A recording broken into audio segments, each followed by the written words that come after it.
We've got audio. Let me place this over here. And we are live. Perfect. I hope you can hear me well in the audio. Very well. Shabbat Shalom, my most esteemed friends, honorable judges, LVE tribe, as well as everyone else accompanying us. On this rather precious, radiant, spectacular day of Shabbat, in which many things are taking place, it is the day in which winter begins here in the northern hemisphere. It is the day in which summer begins in the southern hemisphere. It is the day in which, historically speaking, and as a fictitious history, the spirit of Christmas descends the 21st of December. It is the day, it is the solstice. If I'm not wrong, that's what you call it, right? Solstice? Yeah, the solstice, the winter solstice here, and the summer solstice in the southern hemisphere. It is the shortest day of the year, and the night is the longest here. And on the other side is the other way. The longest day in the shortest night in the southern hemisphere. It is the Shabbat, so many things.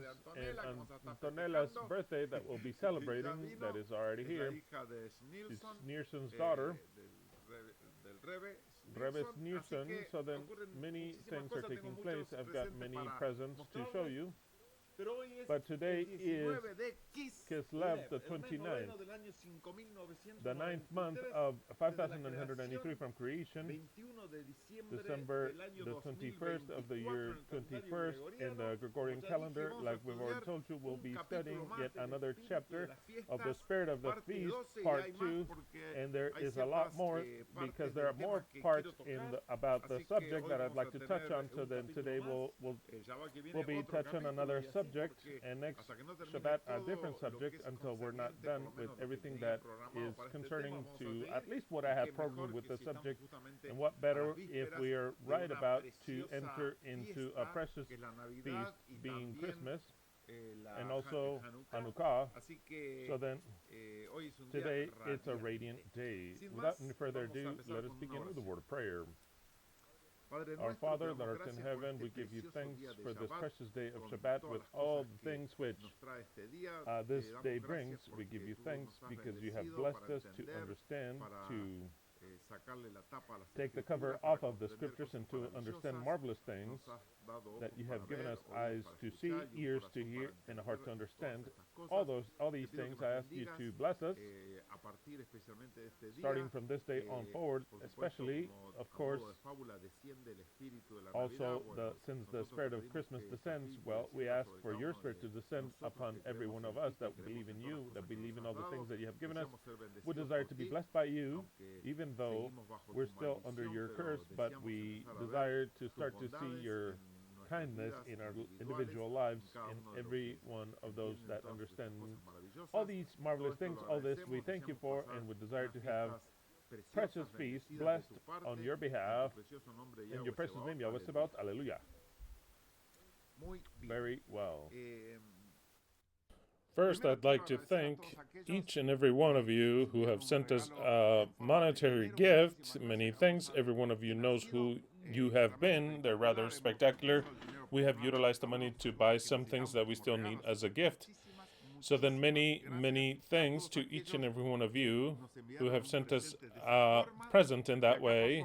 And now I will show you the presents that have arrived to us in a physical way. We are very much thankful to each and every one of you. You make us very happy, and I'll try to say the right name of whom the gifts are from. This is from Nila.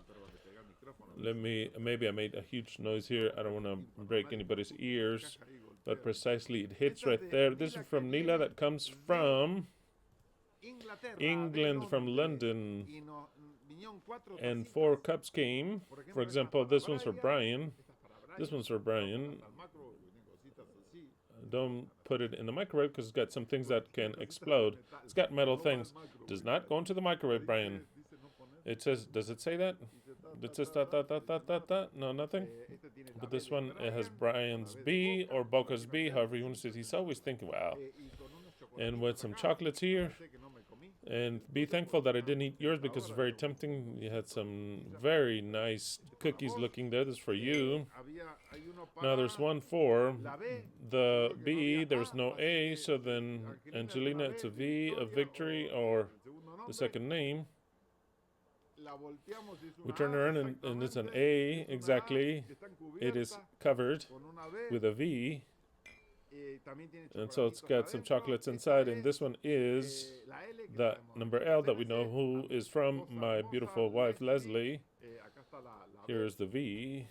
I'm saying the L with some chocolates that are not there anymore, and this one is mine that has a C, and also it's got chocolates, so then it's got some cookies there and delicious chocolates, and also there was something else here that I didn't see that it says, let's see something else here that I think it was something edible. Oh, there was a little chain. I hadn't seen this.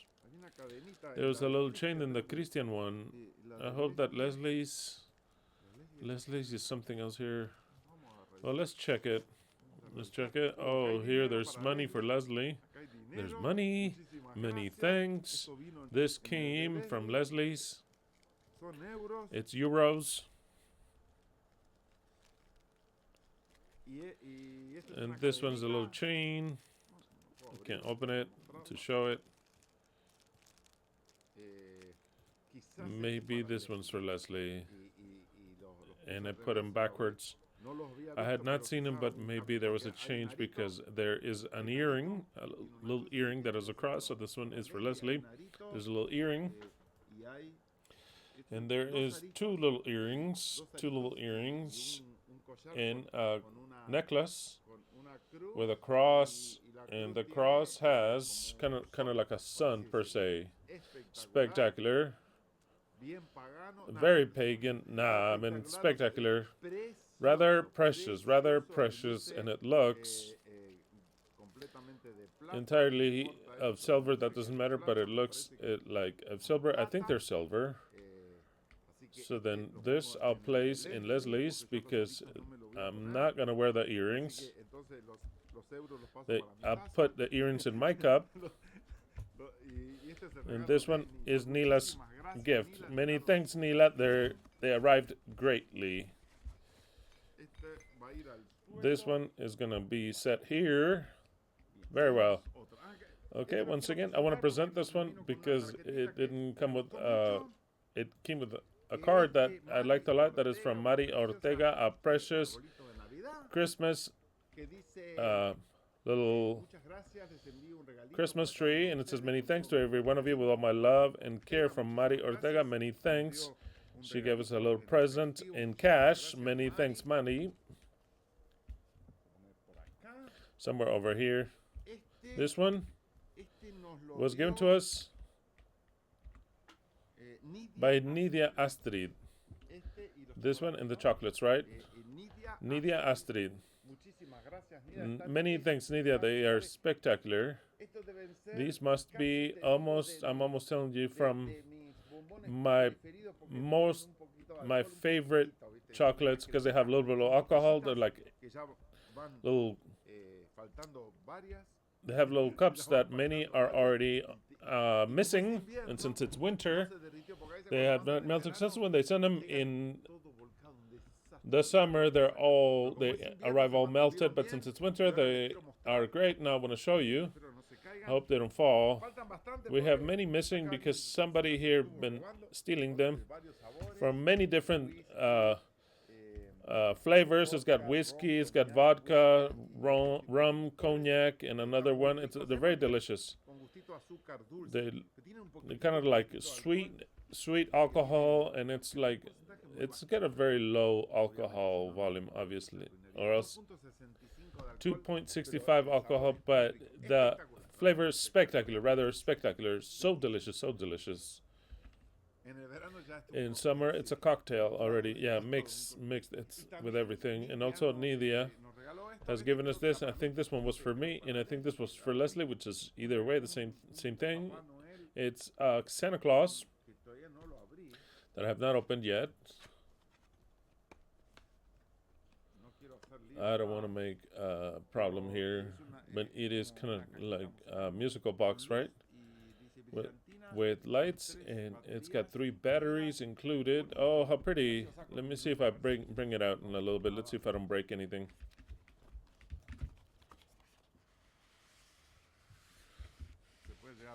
It might fall and break everything in 1 second.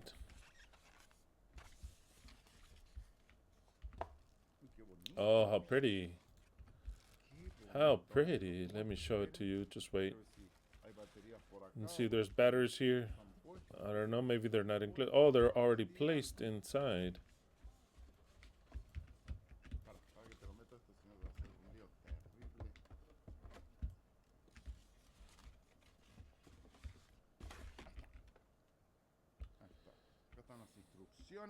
These are the instructions here. Okay, right there.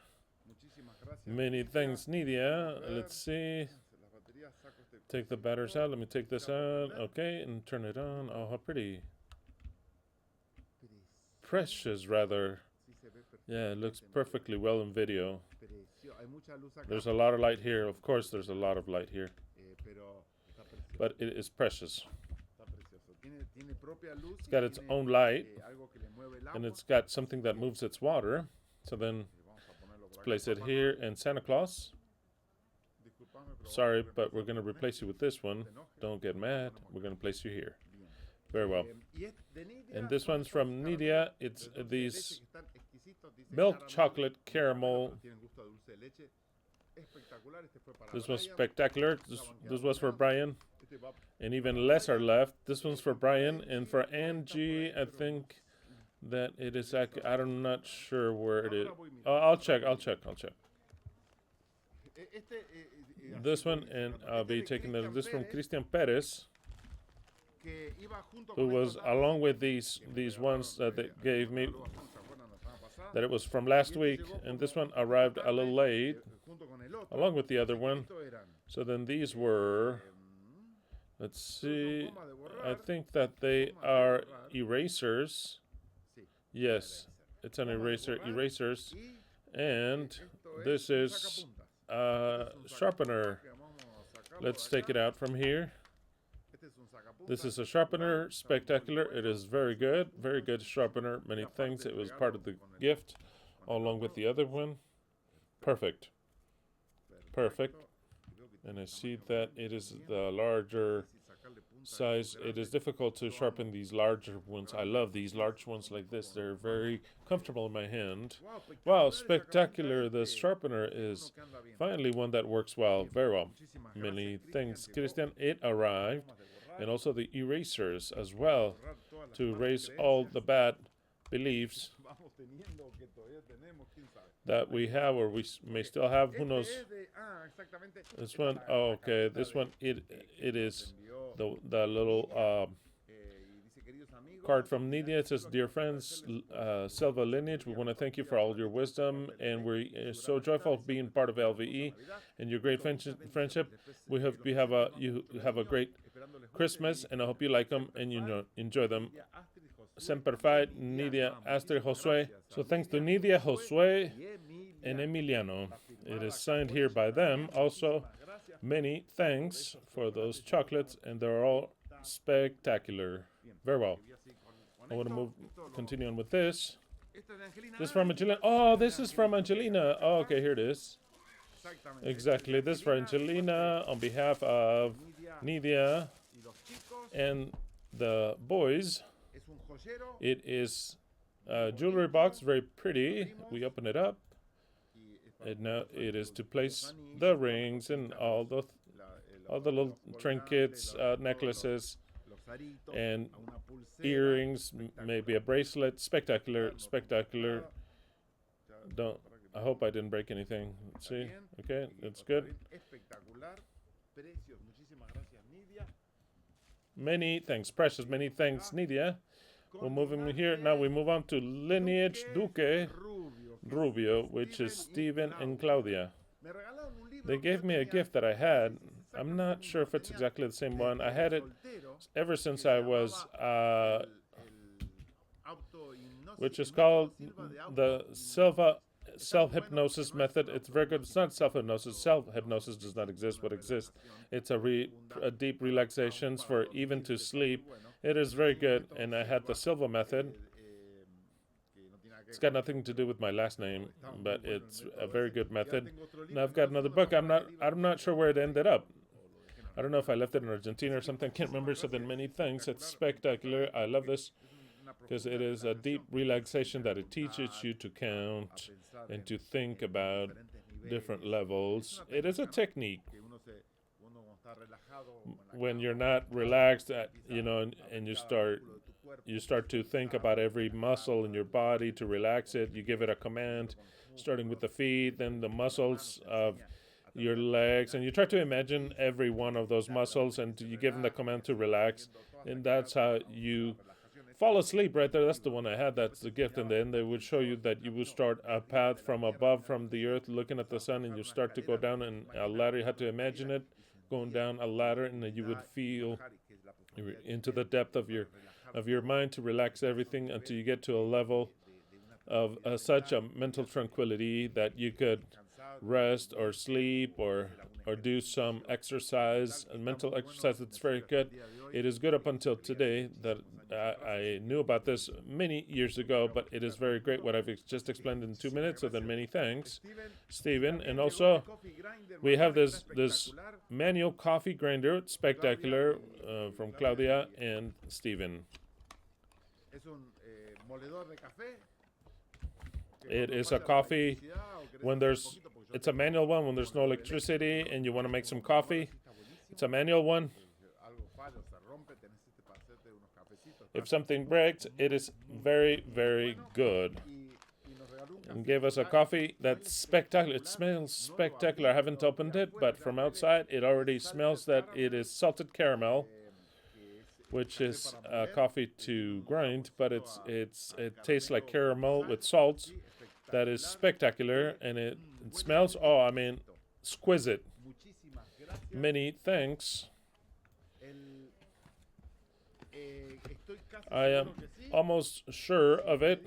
If you tell me, I think this arrived,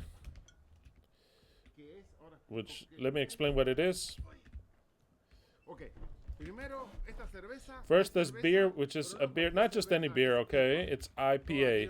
All of you that don't know what IPA means Indian Pale Ale. In other words, many hundreds of years ago, when the English were conquering and dominating India, the travels of the Englishmen to India would take them way too much time, and the beer would go bad. So then some guy, I can't remember his name, some guy said, I'm going to solve the problem.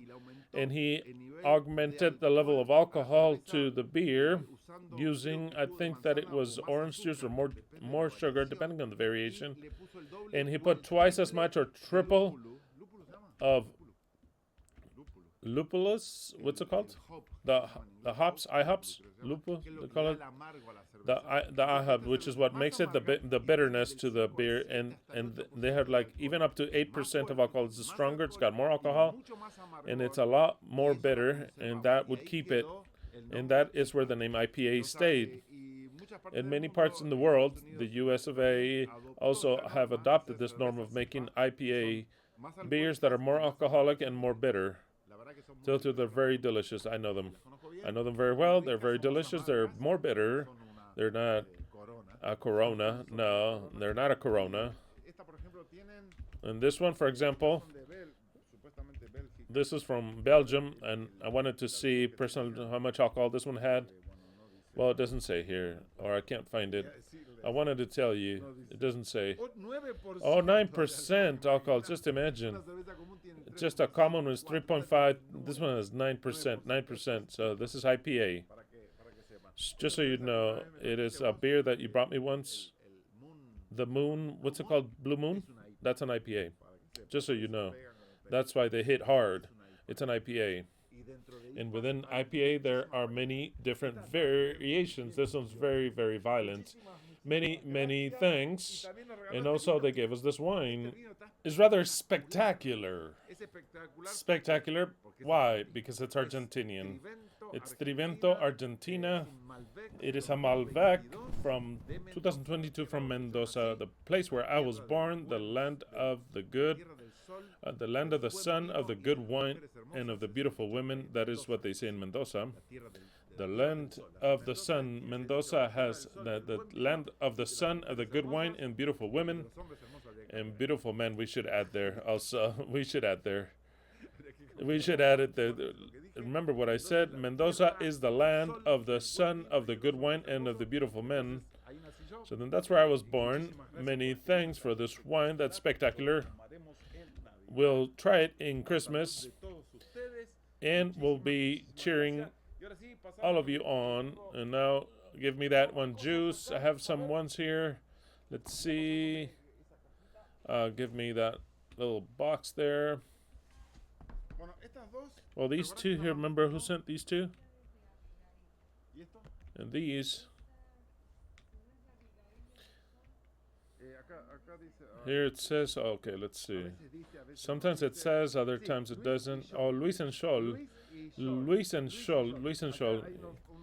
We got some games here that have little things for Christmas, like some stockings for Christmas, and also a little cup for Christmas, and also like soaps that are not soaps, but it's to place it in the water, a hot tub of anything that has like hot water and it makes bubbles in there, many things.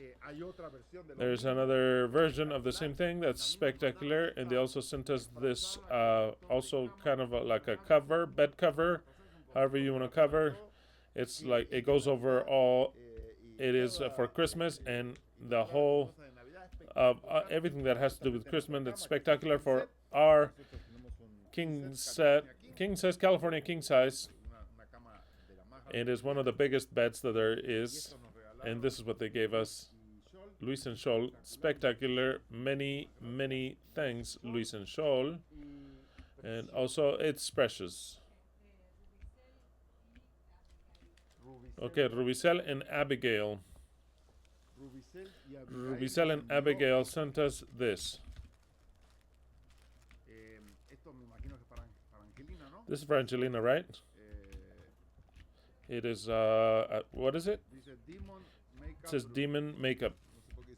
I don't know why it says demon. Oh, they're from that one guy? Oh, okay. Okay, wow. Okay. It's the guy's name. Oh, okay, see. It might be like from Hunters, Demon Hunters, right? Demon Slayer, right? Oh, now I found that. It's spectacular, precious. It is collectibles, even though after they are no more good, it's a good collectible. It's like Demon Slayer weapons.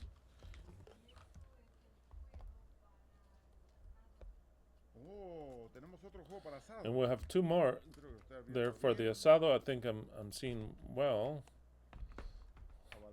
It was backwards. We have this one for the asado that we'll make today, for example. This must be for kind of like an apron, and to hang the things on here. And we've also got a knife, a fork to cleanse the asado. Some tongs here, everything for the asado. We have to take advantage of it now. Maybe the Messiah won't let us eat any more meat. That we won't know. But right now that we can eat meat until we can't eat it anymore, and that's the way it is. Many thanks, Rubicel and Abigail. There are more things of Rubicel and Abigail. Okay, so then we have this left. For Josias. From Josias? Yeah, pass it over. It's the last one. The last one from Josias and Graciela. Pass that over and I'll present it all. That's the last one. Yeah, let me have the one from Josias and Graciela. Josias and Graciela sent us this. For me, it's a new character of the collection, Black Asta. Do you know Black Asta? It is I don't know this one. I have to see who Black Asta. The Black Asta. Anybody know? No one. Poor thing. No one has any TVs. No one has anything. Black Asta. This one says, I don't know. It must be from Demon Player, maybe. Is it? No? Because we have Yami, Noel.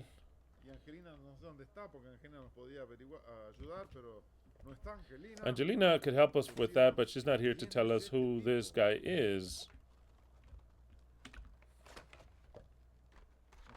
Okay. I brought it out. Because maybe you couldn't see Black Asta very well. It's got a caramel right there as a weapon. No. It must be a whole set. Black Asta, here it is. If you didn't know them, now you know them now. You're all ignorant fools. You don't know what humanity has produced for 6,000 years. You don't know how Black Asta. Okay, we've got something else here.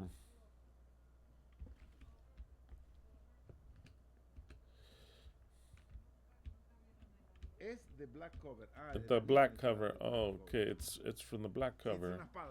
It's a sword. It's a sword. I said a caramel, but it's not. It's a sword. Okay, this is. Here you have it. You have Tanjiro. Can you see it right there in the video? Tanjiro.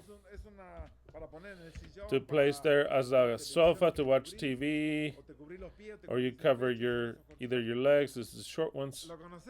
Do you know it, Angelina? Do you know this guy, Angelina? Black Asta? You don't know the series? Okay, you'll have to watch it now. Okay, one more series to watch. Here, Tanjiro. Can you see it there?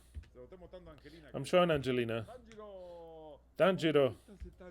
How beautiful is that Tanjiro? This is so you can fight between you and Brian, because they wanted to send us something else that wasn't going to arrive till New Year's or next year. So then they sent us this that I don't know what it is. You'll tell me what it is. It doesn't cover anything. It's not for the cold exactly. It is a cape. It's a cape. Whose cape is it? Whose cape? Angelina. Whose cape is this?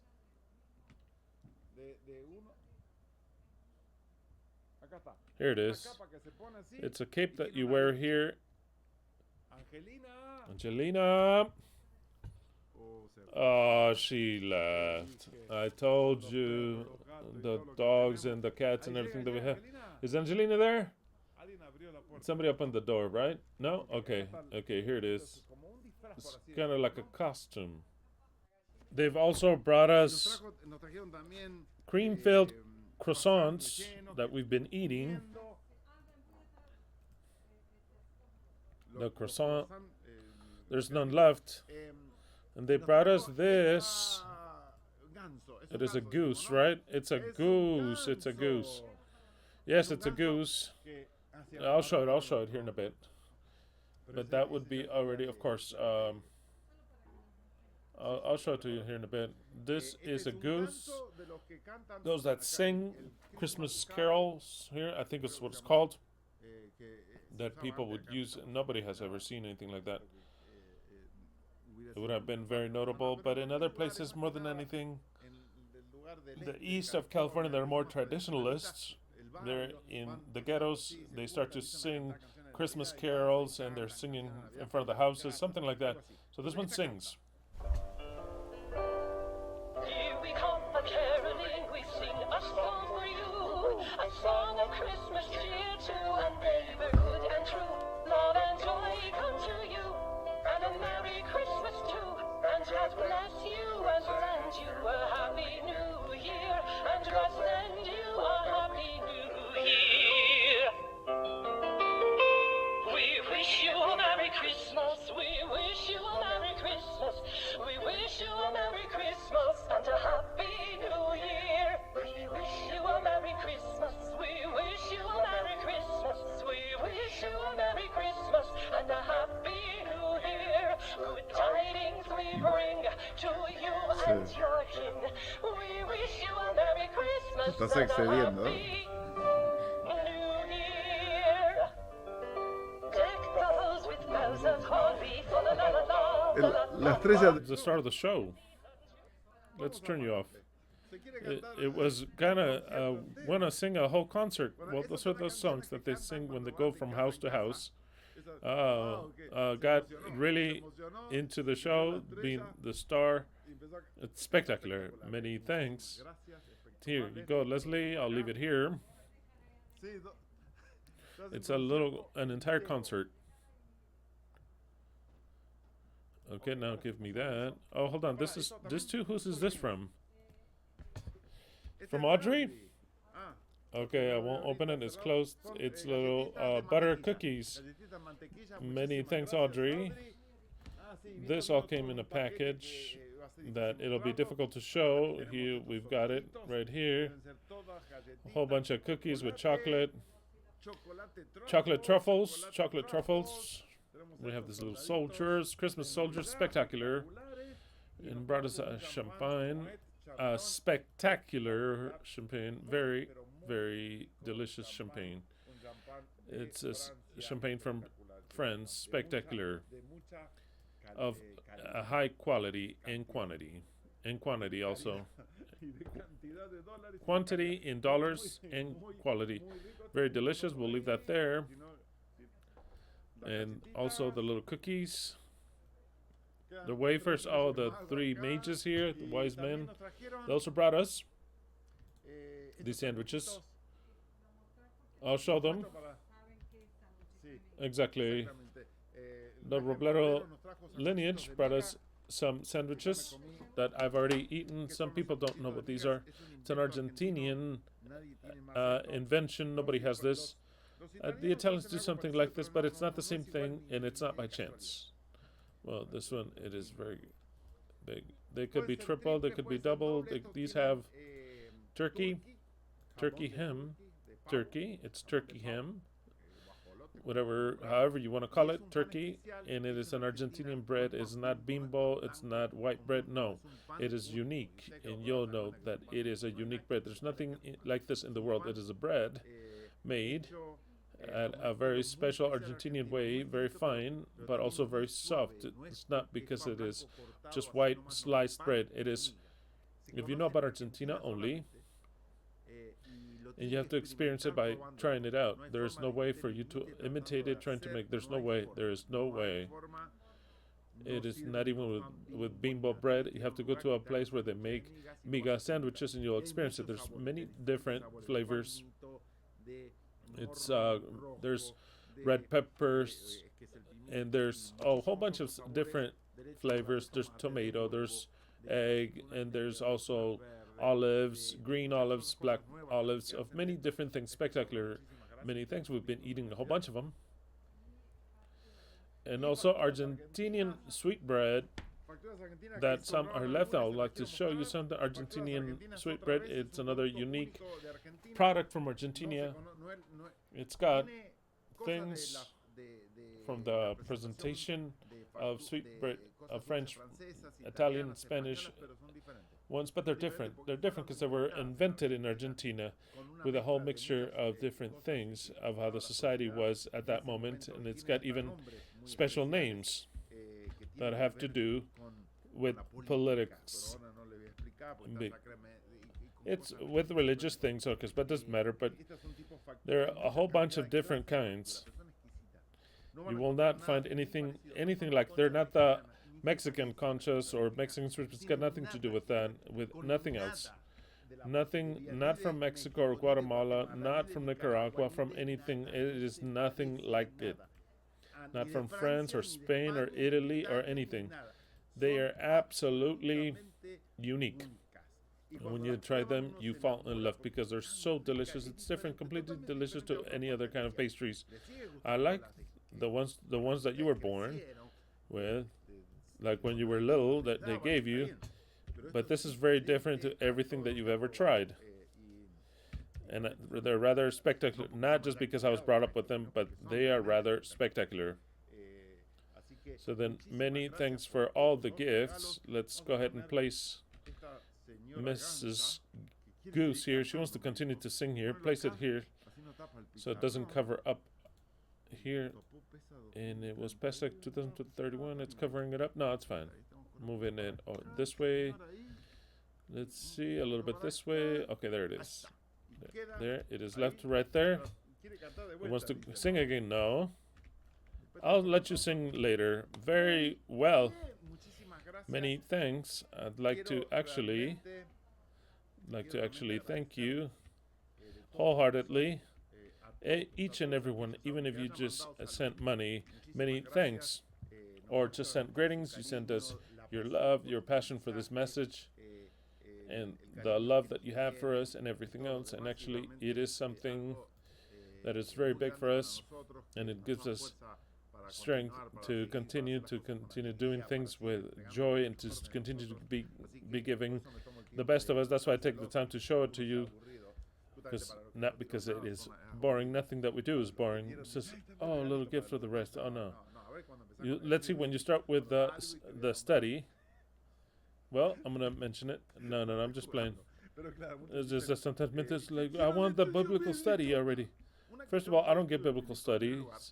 First of all, I speak whatever I want. I speak so that you're better people. I speak so that you change, not based on the Bible, but based on a new perspective with the eternal truth. This is the eternal truth. It's not here about a biblical study. We're going to study the Bible of God. No, not the Bible. We don't study the Bible of God here. It is what I say. It is what I say is what we study. Now, half of you have left. What is he saying? What is this man saying? Well, he believed it. If you believe in the Bible of God, read the Bible. You come to hear my word here. If you want to read the Bible, then read the Bible. Go ahead and buy it in whatever language and read it. You don't need a guide to read it to you. I'm not the Bible reader. I'm not the Bible spoken or the Bible read. For that, you can buy the Bible that is read, and they can read everything if you want. I am not that guy. I speak what I see that is proper to speak and to make people a better person in every aspect. That is my mission. That is what you will retain of what the eternal truth is. And right now I want to thank you actually wholeheartedly and wish every one of you to have a very, very, I'm talking about a very, very blessed Christmas. And my prayer comes for Yahweh that we're sick and tired of giving us just bad vibes and just very small good vibes that are the things that makes us go forward and keep going. But we ask Yahweh to already stop with the bad vibes and to start to bless us. Today is the day in which the Christian spirit descends from heaven, and I hope that it descends through this message to each and every one of you. It is descending, and that is the spirit. Very well. Shema Israel, Yahweh Eloheinu, Yahweh Ekhad.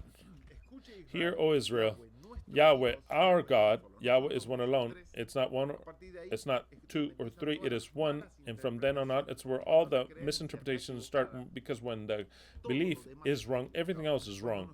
When our mind was formed since we were little with wrong beliefs, all type of beliefs create a judge. It is our mind that judges us on a permanent basis, what we do, what we say, what makes us feel bad, what makes us feel good, what says, now you've done this right, you deserve a gift, or it also gives us guilt, with why they made me believe that it was the Holy Spirit was telling us, don't do this, don't do that.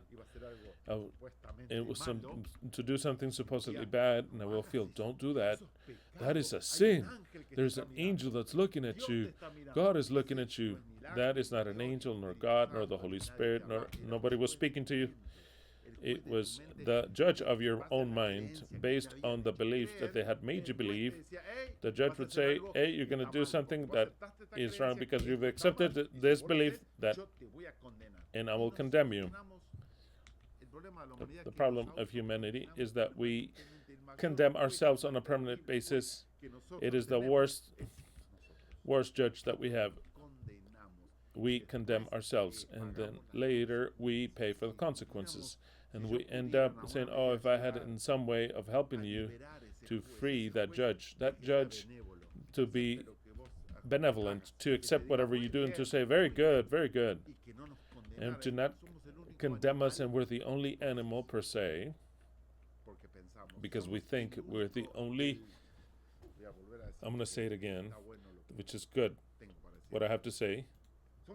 We're the only animal per se which lives doomed once and a time again, judged and sentenced by the very thing over and over, 1,000 times over.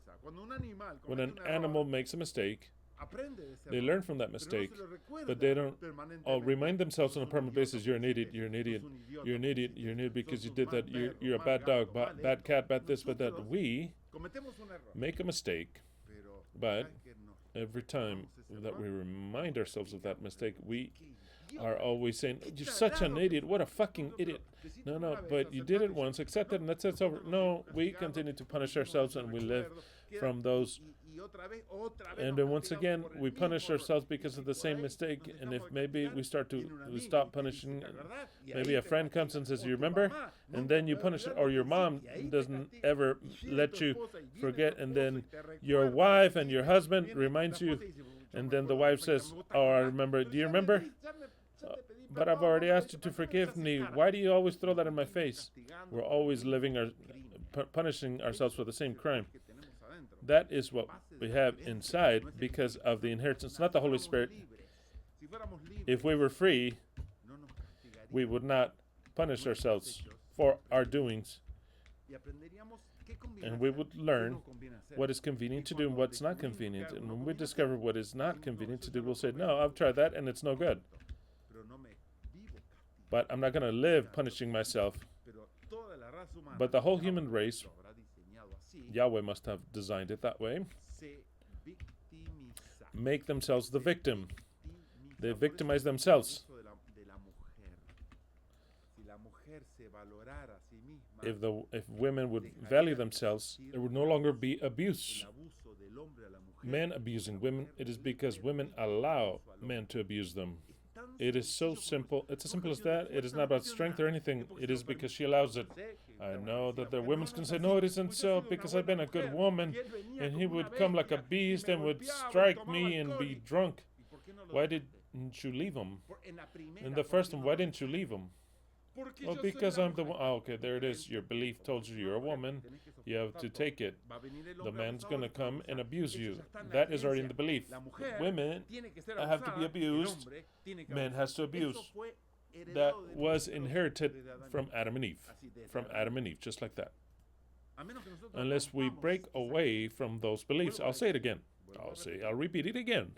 The only reason why women are abused by the supposedly stronger sex, man, it is because she allows it to be abused. The day that she no longer allows to be abused like we're seeing, then man starts to put a stop to it. Because when one gives territory, somebody will take that territory. That's the way it is. It's not that a good woman says, oh, I let my husband do everything. He wants to do this, I'll let him do it because I please him. You shit on yourself, per se, dear woman. If you're very, how do you say it? Complacent? If you like to please your husband a lot, always be complacent. If she's very too complacent, because she wants her to be complacent, but as long as the woman, the more complacent she is, that space that there is, the man takes it and takes possession, and already feels it by right that that the woman has to please him, because he's the man, and the woman takes the role of, oh, I have to please the woman, I have to yield. So then, and they abuse us. No. Women have been abused by women themselves. And you know, since when that command started, since the Creator made Eve believe in man and said, the man will take lordship over you and your pleasure should be unto your husband. If they would not believe what the Creator said with the words, nothing would happen. But they believed it. And since they believed it, they transmitted it from mothers to daughters, mothers to sons. And it's a whole society based on a belief. And what it takes is only to believe and to make a woman believe that she should not be abused, and she stops being abused. That's the way it is. Yeah, he could kill you because violence could happen. There's a lot more murders of men towards other men than to women. Women are complaining, oh, the femicides. Oh, no, stop. Men kills men more than women. So don't say, oh, it's terrible. Yeah, it is terrible. Of course it's terrible. But the greatest problem is that men kill other men, not men killing women. Because if men were only killing women, we would say, yeah, what a problem. Femicides. And men love each other and respect each other. No, men kill a lot more other men than women. It's not about because you're a woman that you are murdered. No, it's not that. A murderer is a murderer, but the abuser stops being an abuser when he has a person that does not allow to be abused. So then what is the problem? From the pig or from the one that feeds the pig? I'm not talking about he called women pigs. No. It is a comparison that people said, whose problem is it? The pig that is fat or the one that feeds it? Whose problem is it? It is better to say towards women, the abused woman is abused because she allows the abuse. That's it. It's as simple as that. It's as simple as that. It's very simple. But why do women allow abuse? Am I condemning her? No, not the very least. I am on her side. They allow abuse because they were trained since they were little girls, indoctrinated, and those are the belief that a woman needs to act in a certain way, and if she does not act in a certain way, then she's not a true woman. A true woman has to have children. A true woman has to, this per se, throw this out, has to be a virgin, or else man will not accept her. Those are beliefs. There are beliefs. Virgin man that gets to the matrimony as virgin is an idiot, because men cannot be virgin to the matrimony. That is the popular belief. He's an idiot, actually. Now, a woman does not get virgin to matrimony. She's a whore already. Why? Because they made you believe that. And we act and we think and we react due to the beliefs that we have. And what condemns us or justifies us is our beliefs. And that, you will not find it here. This will ruin your existence if you only read this, and you read this and you believe this. The beliefs that this will place inside you will be your torture and your hell here on earth. This.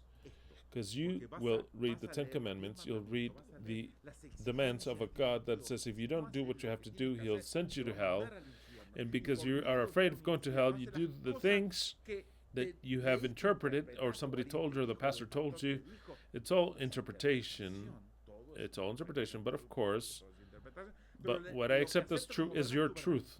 And you will always be blind to the truths that will be in front of you, and you won't be able to see them.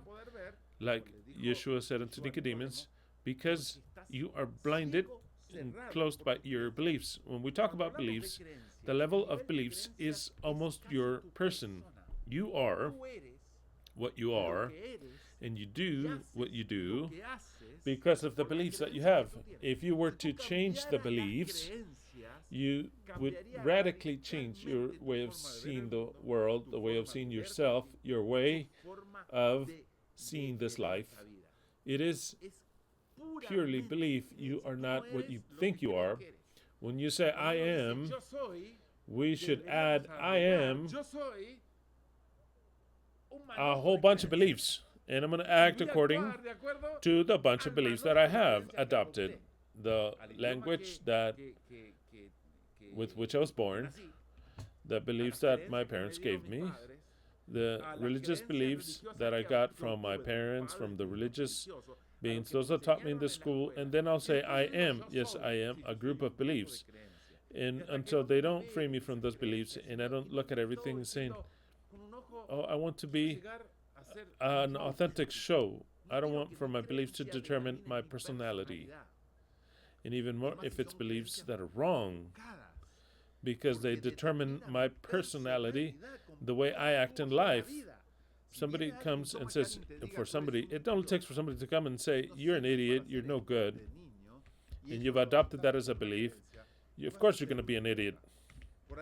Maybe if you have some rebelliousness and you fight against that, but you fight against that, I'm going to show my mom, my dad, that I'm not an idiot, and I'm going to study this, and I'm going to make an effort, all that effort, everything that you've fought against, you did it to demonstrate that you weren't that, but that wasn't you. It was to try to demonstrate that it wasn't what they had told you. There's a reason why we have something that the animals don't have. It is to speak. Our magic, pure magic of creation, is not in our hands.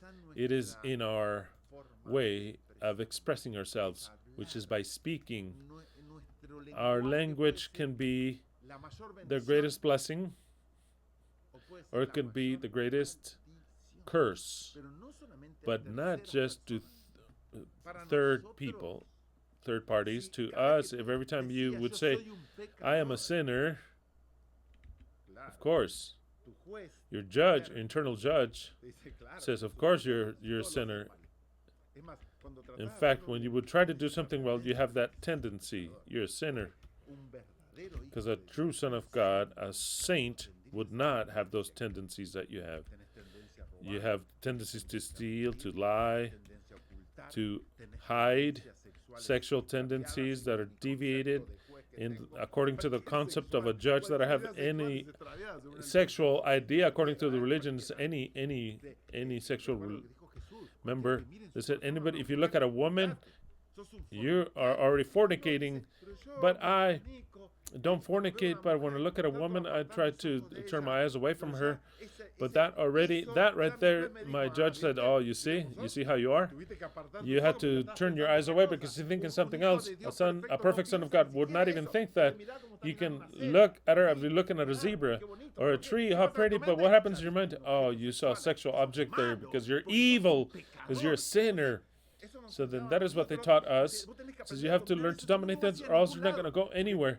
Because you're going to see, you have to be able to look at any woman, or even you women, any man, as if it was just a worm, a cat. To not awaken anything in you, to look, oh, how beautiful, that you can pet it. But of course, your wife or your husband, if you deviate your eyes, it's because you're not looking at a cat or anything. You're looking at something else. Even if you're good, you didn't do anything that desire, you're a sinner, accursed, you're evil. And our judge, as long as we don't change the beliefs here, we are perverts, and we're always fighting against the evil desire that is Satan that placed on us, that perverted.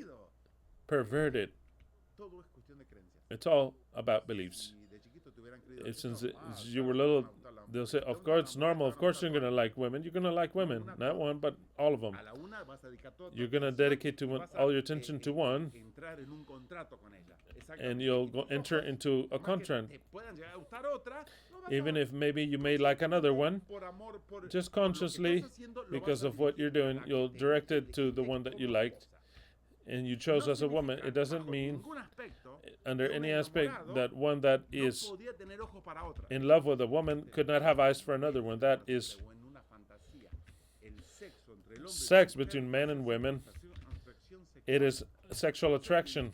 That's why situations can be avoided, but not to feel guilty, knowing that there is an attraction. You have to eliminate saying, not because I'm evil, but because I know how my organism works. Let's see if I can express myself well and you don't misunderstand me. It is not a sin. It's not because you're evil for a man to look at a woman, for a woman to look at a man that's more attractive than the one you have. It's not a sin at all. It's not a question mark like this. It's not a red flag saying, oh wow, you really are degenerating. How are you going to look at a muscle man that is way more attractive than yours, that is folded like this, is no good? You tell him to do something, he doesn't do it well, and then another one comes along and does it well, and you feel an attraction towards the other one. It's all normal, But what you have to lead is what you signed. Contract. A contract. I'll give it to an example. If I'm going to enter into a company to do something, and if I sign a contract with someone else, of course I could make money outside of my society with this person. I could, and many things can tempt me because since I signed, I said, look, I'm going to put all my effort and you too into this company. We're not going to do anything outside of this. Could I do it? Yes. Does it tempt me to do it? Yes, it could tempt me. But what happens, I am honest. For example, if I have a shop of something, let's say mechanic shop, and I work with another mechanic, and we work, and precisely the mechanic doesn't show up, be it my partner, my associate, he wasn't feeling well, and a client comes along and says, I want to fix this, and my client isn't there, and I fix it, and I earn all the money. The other guy didn't even find out, he didn't show up or anything. I tell him, I'll go to your home later to fix it because I can't do it here at my shop, but I'll do it at your house. Then I'm being dishonest. Can that be done? Yes, that can be done. Is it okay? No, it's not okay, because you signed a paper. So then it's not a sin for a man to have an attraction towards the other sex. What is a sin, per se, what's wrong, is to actually do that because it was outside of the contract. Let's see if you understand me. When that enters into our mind, you feel okay now. You don't feel about the guilt of, oh, how evil, I have to stop. No, you don't have to stop those impulses. You don't have to stop. You can't stop. You can't stop them. Those impulses, you can try. You'll cause a DHS. You'll suffer. Your devaluation will start. You'll devalue yourself because you can't stop something. It's like being hungry and you want to stop it. You can't. You'll feel hungry. You'll feel hungry. So then, you want to go into a diet? That's fine. But don't expect not to be hungry. You'll suffer hunger. But if you sign a contract per se with yourself, I'm going to eat from this hour and this hour and whatever thing, then you respect it. That is the same thing that happens between sex. Sex is one of the things that makes the people feel the most guilty, but not just sex. Our judge judges everything. Absolutely everything on a permanent basis. This is right and this is wrong. You said this correctly or not? Are you fat or thin? Are you pretty or ugly? The whole time. And to top it off, all the input comes in, all the information from our fathers, if you're young or old, and that they're telling that you did this wrong, you're an idiot, you're a moron. What do you have in your head? You're no good for anything. All that forms our being. So then when we say I am a bunch of beliefs. That is what we are, a bunch of beliefs. And if I'm able to help you to be freer and to believe in what you choose to believe, the worst thing that can happen to you is for you to believe what they imposed you to believe. I grew up as an Adventist. Before thinking, I was already an Adventist. I absorbed everything without even choosing to be Adventist, but I adopted it as a truth because I was born there. It happens to Catholics, to everyone. How beautiful it is to cast away the religion that your parents gave you and to look for one that you like. One that you like, whichever, but that you like.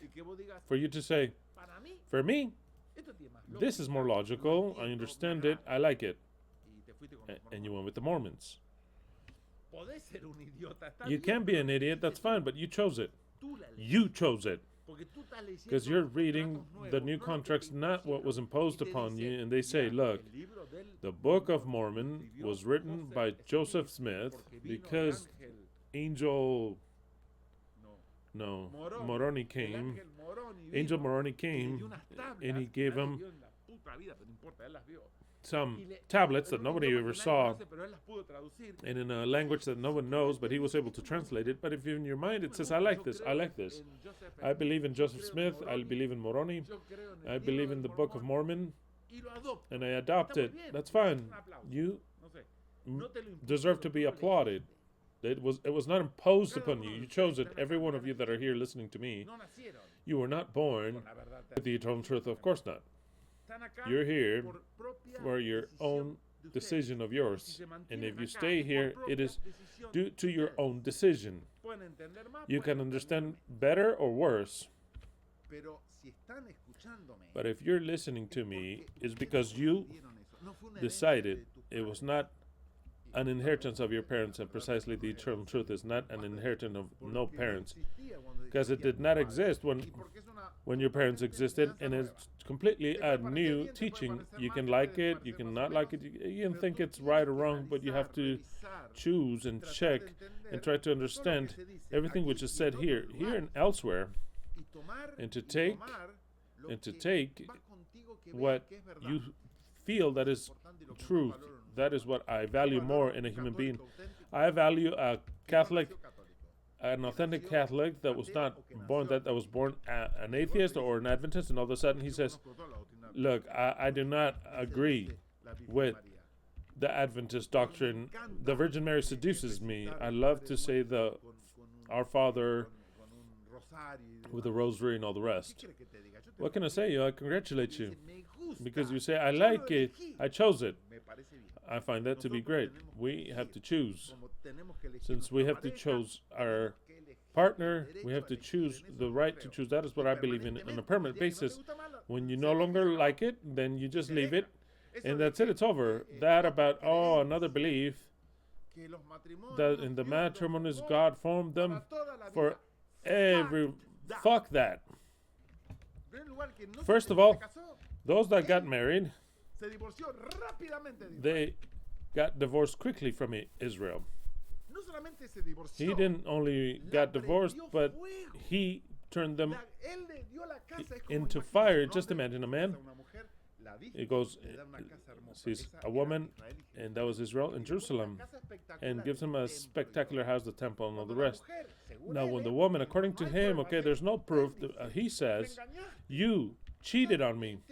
You like someone else, you like other idols because other guy has bigger ones, because the Egyptians have a bigger one, because they come like horses. So he says so, he says so. You know what? I'm sick and tired. I'm gonna divorce you, and I'm gonna divorce you, but not with that. I'm not gonna give you my inheritance. No, I'm gonna burn your house down. I'm gonna kick your ass, and I'm gonna send you not just to Egypt, but everywhere in the world.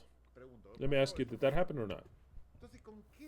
So then with what right does he come and says, if you marry a woman, or you, woman, you marry a man, what God unites, let man not take apart. What? I mean, it's a joke. It's a bad joke.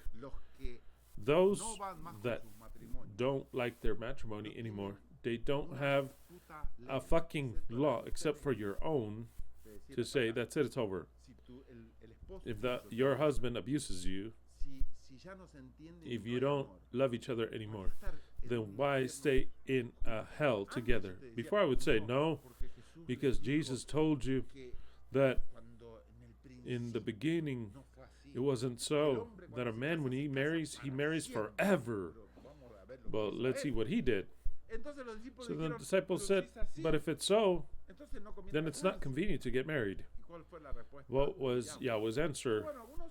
Well, some are eunuchs because they became eunuchs for the kingdom of God. Others were born eunuchs, and others, they suffer their whole life, give or take, but they all did it for the kingdom of God. It's all beliefs that you have to take out from our minds. Take them out. Take them out. I no longer conceive a couple that do not love each other and that they don't even want to continue together and go on because the Bible says so, because God says so, and even less because Christian says so. Let's start with that. Now I tell you, every one of you is free. If every one of you is still with their wife because they want to stay with their wife, is because they want to stay with their husband. The only thing that makes any sound of anything, and the children is what I feel bad for. That's all. That's why I give you an advice to all the young ones, all the young people, because the elders are already with their own mistakes, but all the young men that want to get married, but don't have children at least for 5 years. Ours got to 10 years that we were married, right? Or less. Quickly, how long? We got married in 91 and she was born in 2002. 11 years. 11 years. In those 11 years, we got to test whether we liked each other or not. In those 11 years, we had to decide whether if it was better to break up and everyone to go their own way or if we were ready to have children. So then when we already saw, and I saw looking back, when we saw that actually we were a couple that we loved each other and we wanted to continue together, then yes, let's have children. But what happens with all the couples that get married? Or because they're pregnant, that would be even worse. Well, let's suppose that you get married and you're not pregnant, let's suppose. But in 1 year, 2 years, they have children, and that's it. And then you had not growth together, you could not mature together, you cannot have a testing time together. And what happens? What happens is that the kids come and now they hate each other. They look at each other and they hate each other. Maybe they keep all their anger inside so as to not fight. And they suffer. They suffer. And then, of course, this comes out somewhere. It comes out somewhere. It is shown in the body, in the sugar levels, in depression, in a cancer, in growths that are inappropriate, in the uterus, type of cancer and all the rest. I want to say words like that. It's all types of things. You see all types of things. Like that, all types of things that we see. Why? Because they are suffering, suffering, suffering. Why? Because actually they were not a couple that loved each other. They were never that. Maybe they were lovers, but not anymore. But it was not a couple made for each other, but they had children. And now that they have children, everything gets fucked. Everything gets fucked when you have children, because it's even more difficult to break away with things because there's other lives depending on it. It happens all the time. But what do I give an advice to all that are single? If you get married, that's perfect. Don't have children, at least for 5 years. And then, if you're ready to have children and to move on, or to say, so the truth is not what I was waiting for. I don't feel happy, because you have to be a lot more happy married than before. Okay, let me tell you that. My life as a married and a single man, I will not change my life as married or single. I want you to understand that. This is coming from somebody that is happily married. From the moment in which I got married, I would never have said, why did I get married? No, that could never even get to fathom that.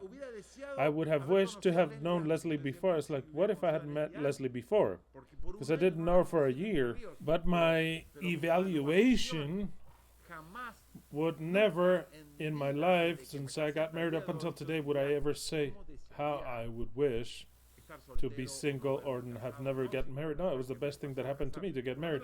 At least on my behalf. Then ask Leslie, because that is what I'm saying, what I can communicate. I'm not speaking on her behalf, because maybe she's like, I don't know. I mean, it was okay. I mean, I don't know what she's going to say. I don't know. Well, I know what she is going to say, but at least on my behalf, I can declare this. I will not change one day as being a single for any day that I'm married. No, I don't need to be single. But how many of you can say that? How many of you can actually say that? Because we are a machine of expressing what we don't feel. Why? Because our interior judge obligates you to have a certain way before the rest, in that visible form before the rest, which is called how you conduct yourselves. It has to be in accord to the beliefs that you have, which are in a society, and you have to conduct yourself knowing that the rest will be judging you. If you do right, if you do wrong, if you dress well, if you dress bad, if you speak well, if you speak wrong, if you do things right or do things wrong. So then you know that the whole world is judging you. So then you conduct yourself, not how you wish you would conduct yourself, but trying to show unto the rest that you are a person that's agreeable, admirable in their eyes, but you're not that person. So then you go to some church and you become a saint. You act like a saint, like a good person. You pray with your eyes closed. And if you can also pray, it's all empty. Empty shells. The Christians, if you could open them up inside and see what they have inside, that Christianity does not exist. I've seen it so many times. In some, it could be a little bit less than others, but in the majority, it is what's called, we called it hypocrisy. Where does hypocrisy come? Why are we hypocrite? Why are we hypocrite? Because we're evil? No one. It's because it's evil. That's why I do not condemn the human race. The human race doesn't do anything because it is evil, but rather they do it as survival. Hypocrisy comes because you cannot show yourself as you really are because they would reject you, and you would be criticized, and sometimes that you do things that will generate criticism and you risk. Those are the more daring. They have their long hair, for example. Long hair, and people say, look, that's wrong. Things like that, from one level to another. But that you know that the criticism will come, but you could care less about that. But actually your whole life revolves around what others will say. When you should not even be a rebel in order for the people to speak about you. We should be as we are, and to choose our beliefs, right? We don't choose our beliefs. We are a part of a society which conducts themselves in a certain way. That's why we are the way we are. We have been fabricated, domesticated, educated, and I'm here today to at least start the path towards the reverse, to free you, for you to be the way you really want to be, for you to choose your own beliefs, for you to choose your way of feeling. And I know how we are all hurt due to having believed for years how evil we were, how degenerates we were, because our internal judge is implacable. It's the worst judge you can have. When you do evil, you get angry against whom? Against yourself. We condemn ourselves one time and again, and we condemn ourselves 1,000 times over because of the same mistake. And if I had not done that, I am a dog shit. You don't know what I've done. How many times have you heard that phrase, I am dog shit, I've made a mistake? And that mistake, your entire life surrounds around because you have that mistake here. Your judge shows you, don't do anything. You are guilty. How long did you do it? 30 years ago. No matter. You're guilty. You are guilty, and you always have that present, and it holds you back. You can't do anything else because you do not deserve it, because you are not good enough. You're not capable enough. You're not capable. You're not pretty enough. You're not deserving of this and that. So then how am I going to do this or aspire to have money? No, I'm humble. I'm a humble worker. And of course, and when we place that you have to always be suffering for your little pennies, and you're going to have to eat whatever you can get, crumbs. That is what you'll obtain because your judge is dictating that you're this, and do not get out of line because I'll condemn you. Did you know that all the conflicts that we have been dictated by our judge? Oh, that's what's happening? So then you're going to grow this in your organ, or your organ will not work well, or you're going to feel ill. It's our judge, it is we. Amor says so, change your belief.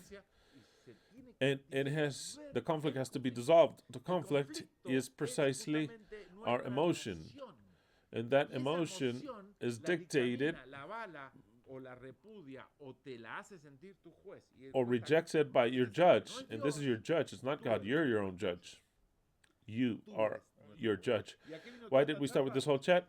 As a Christmas chat. Why? As a Christmas chat. Why? Because actually I wish for you, for this new year that's about to begin in a week, I want you to change the way of thinking, and I want you to start thinking in a different way. Just like that, start thinking in a different way. Or else, why do we exist? Why do we exist? I want you to start thinking differently. I want you to believe that you're good, no matter what you have done. No, I'm the best of the best. Now that your judge would start to say, grab the judge by the neck and say, come here. I'm very sick and tired of you condemning me. I've already paid for all these, and now, from here on out, I am happy of having done them. Why? Because I've learned that that's convenient. But do not condemn me anymore, you son of a bitch. Why? Because now I'm the judge of my own life, and the judge and president that has to change little by little, little by little.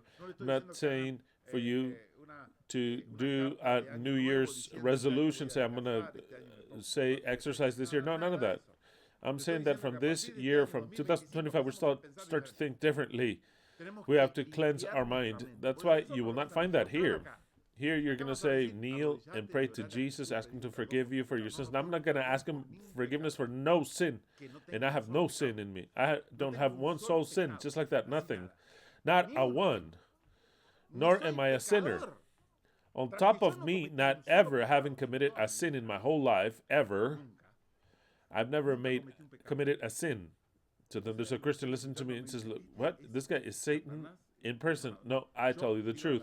I have never made any sin, ever. Ever. And now, even less.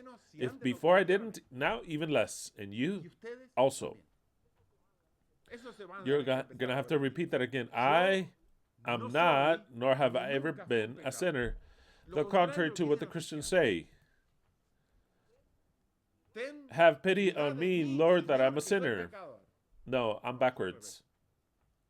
Lord, whoever you are, wherever you are. Let's see if you start to fulfill your promise, because I'm not a sinner and I don't owe anything to you. They owe them everything. I don't owe you anything. He owes everything to me. He owes everything to me. I've been abused. I've been assassinated because they're killing me slowly. Like, I'm getting older every day. I get so angry. But no, it doesn't matter. I don't know anything to Yahweh. Nothing. Just like that. Nothing. Not a single sin, because I'm not a sinner. I've never been a sinner. Have I made mistakes? Yeah, I've made mistakes. There are mistakes for me to learn, obviously. That is how you learn.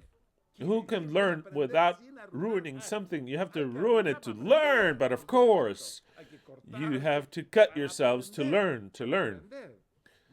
The least is the hurt.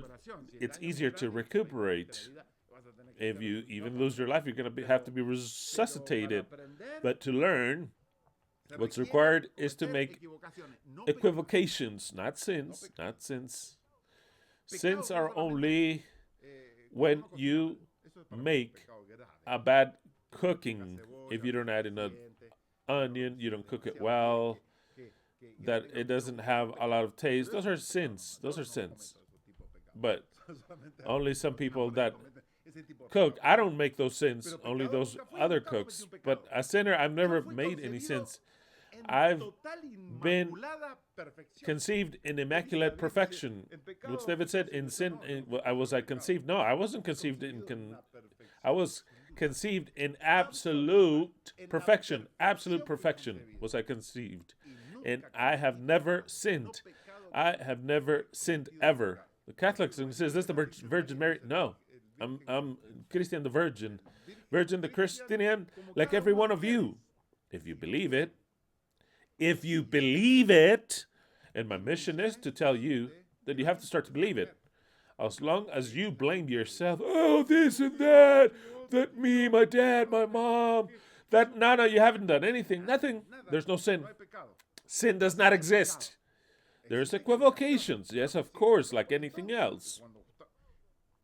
Is there sins in soccer? No, there's no sins in soccer. There's equivocations. They can kick you out. They can give you a yellow, or they can congratulate you, depending on how you hit the ball.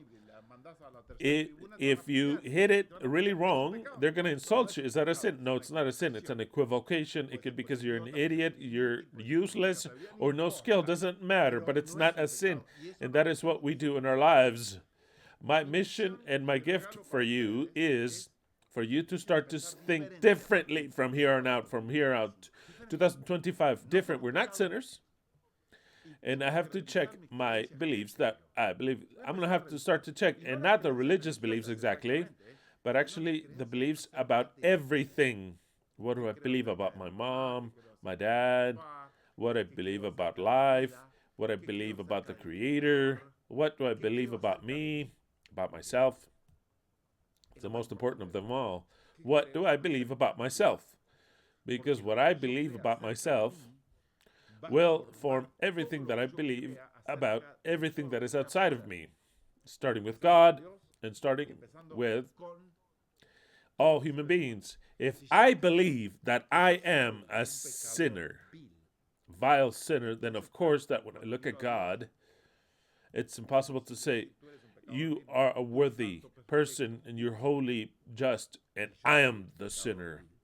But when you believe yourself, because you need to believe that you are perfect, that you have not made any sin ever, that you're not a sinner, you look at God and you start to see the problems that you would accredit to yourself to Him.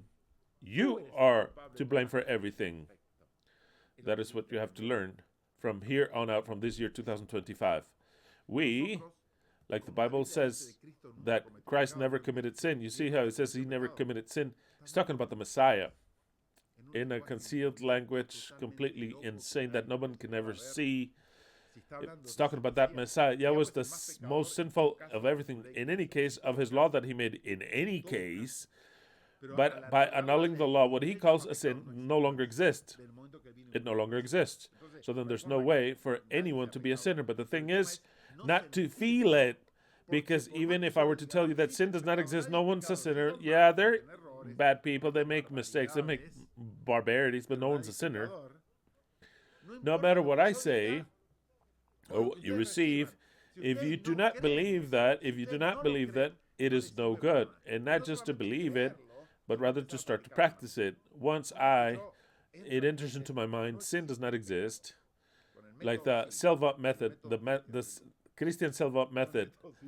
It is the Christian Silva method. I am not a sinner. I have never been a sinner. Have I made mistakes that have made me to grow? And there's no need for those mistakes to come now and to condemn me. No one condemns me, nor do I condemn myself. The condemnation of one is the worst and it's the most common of them all. Nor do I condemn myself. My self-esteem has to grow. No, they're like, what do you mean, the pride, my brother? No, it's not proud, it's self-esteem. My self-esteem has to grow. I am a son of God. I am God. Oh, it has grown right there. I am God. And I am God. And I'm not a sinner. Like the scripture says, that Jesus, the Messiah, never made a sin. That right there is me. It's talking about the Messiah. The rest are all sinners because they believe it. They believe it. The same thing as women. Women should never have been abused, but they believed that men had the right to abuse her, and they made her believe that she had to be submissive, and to be submissive. When the man saw her at her feet, he started to abuse her. And why? Because the woman allowed herself to be covered like the Arabs. She allowed to be covered, to cover everything, and submissive, not to speak. Of course, if in a couple of equals, men and woman, one believes that he's less, and when other people come, she should not speak. She has to make the food, clean the house. She's the servant. She's the maid servant of the house, and the man, when he receives the people, he speaks and is the one that, because Jesus is the one that cured Peter's mother-in-law, and it says, and she would serve him. That's why he cured it, for her to serve him, so they all come to serve. The women are always serving. So then, she believed that, and she became that. There is no divine power nor of God to come and tell women. Now, I'm going to take the curse off of you. No, I take him off. Christian Silva, to he that will believe or she that will believe, because one made believe to one woman and they all believed it afterward. So then let's start at least by one, that there is already something in the world. It's not that I'm the only one, but I made it understand at a religious level the liberation of the woman. It is in believing that she's equal to man and that she's not the servant of man. There it is, and not to allow man no abuse, no abuse, not one. In the measure that a woman believes that, like she misunderstood it, she'll stop being abused. And that is what we see in the world. All of the feminism movement made women wake up. Now they even have to sign a contract before even touching the lips of a woman. Because or else she says, oh, he touched me and I didn't authorize it. Why does that happen? That happens because the mentality started to change. Before, a woman would come with all like that to the police. Oh, my husband hit me. They wouldn't do anything to the husband. And now, call the police and to see you like that. And let's see who can get the husband out. Bail him out, because the mind has changed. The mind is changed. It's no longer the witch, because the wife was always called the witch. Oh, the witch. Why the witch? Or the serpent. Or whatever. Or the bitch directly. Just like whatever. Because the man is always insulting. A man always insulting. Oh, and he better not know, not a sin, but some equivocation or to think to say, oh, you're a bitch. You're a whore. You fucking whore. And the husband is always saying, and the woman allows it. The woman allows it because in her belief, she accepts that accusation. Yes, that's right. I'm wrong. That's it. It's over. There's nothing to fix there. What there is to fix is for the woman to say, stop. Hey, stop the fuck now. I'm no bitch. I'm no whore. The only whore is you.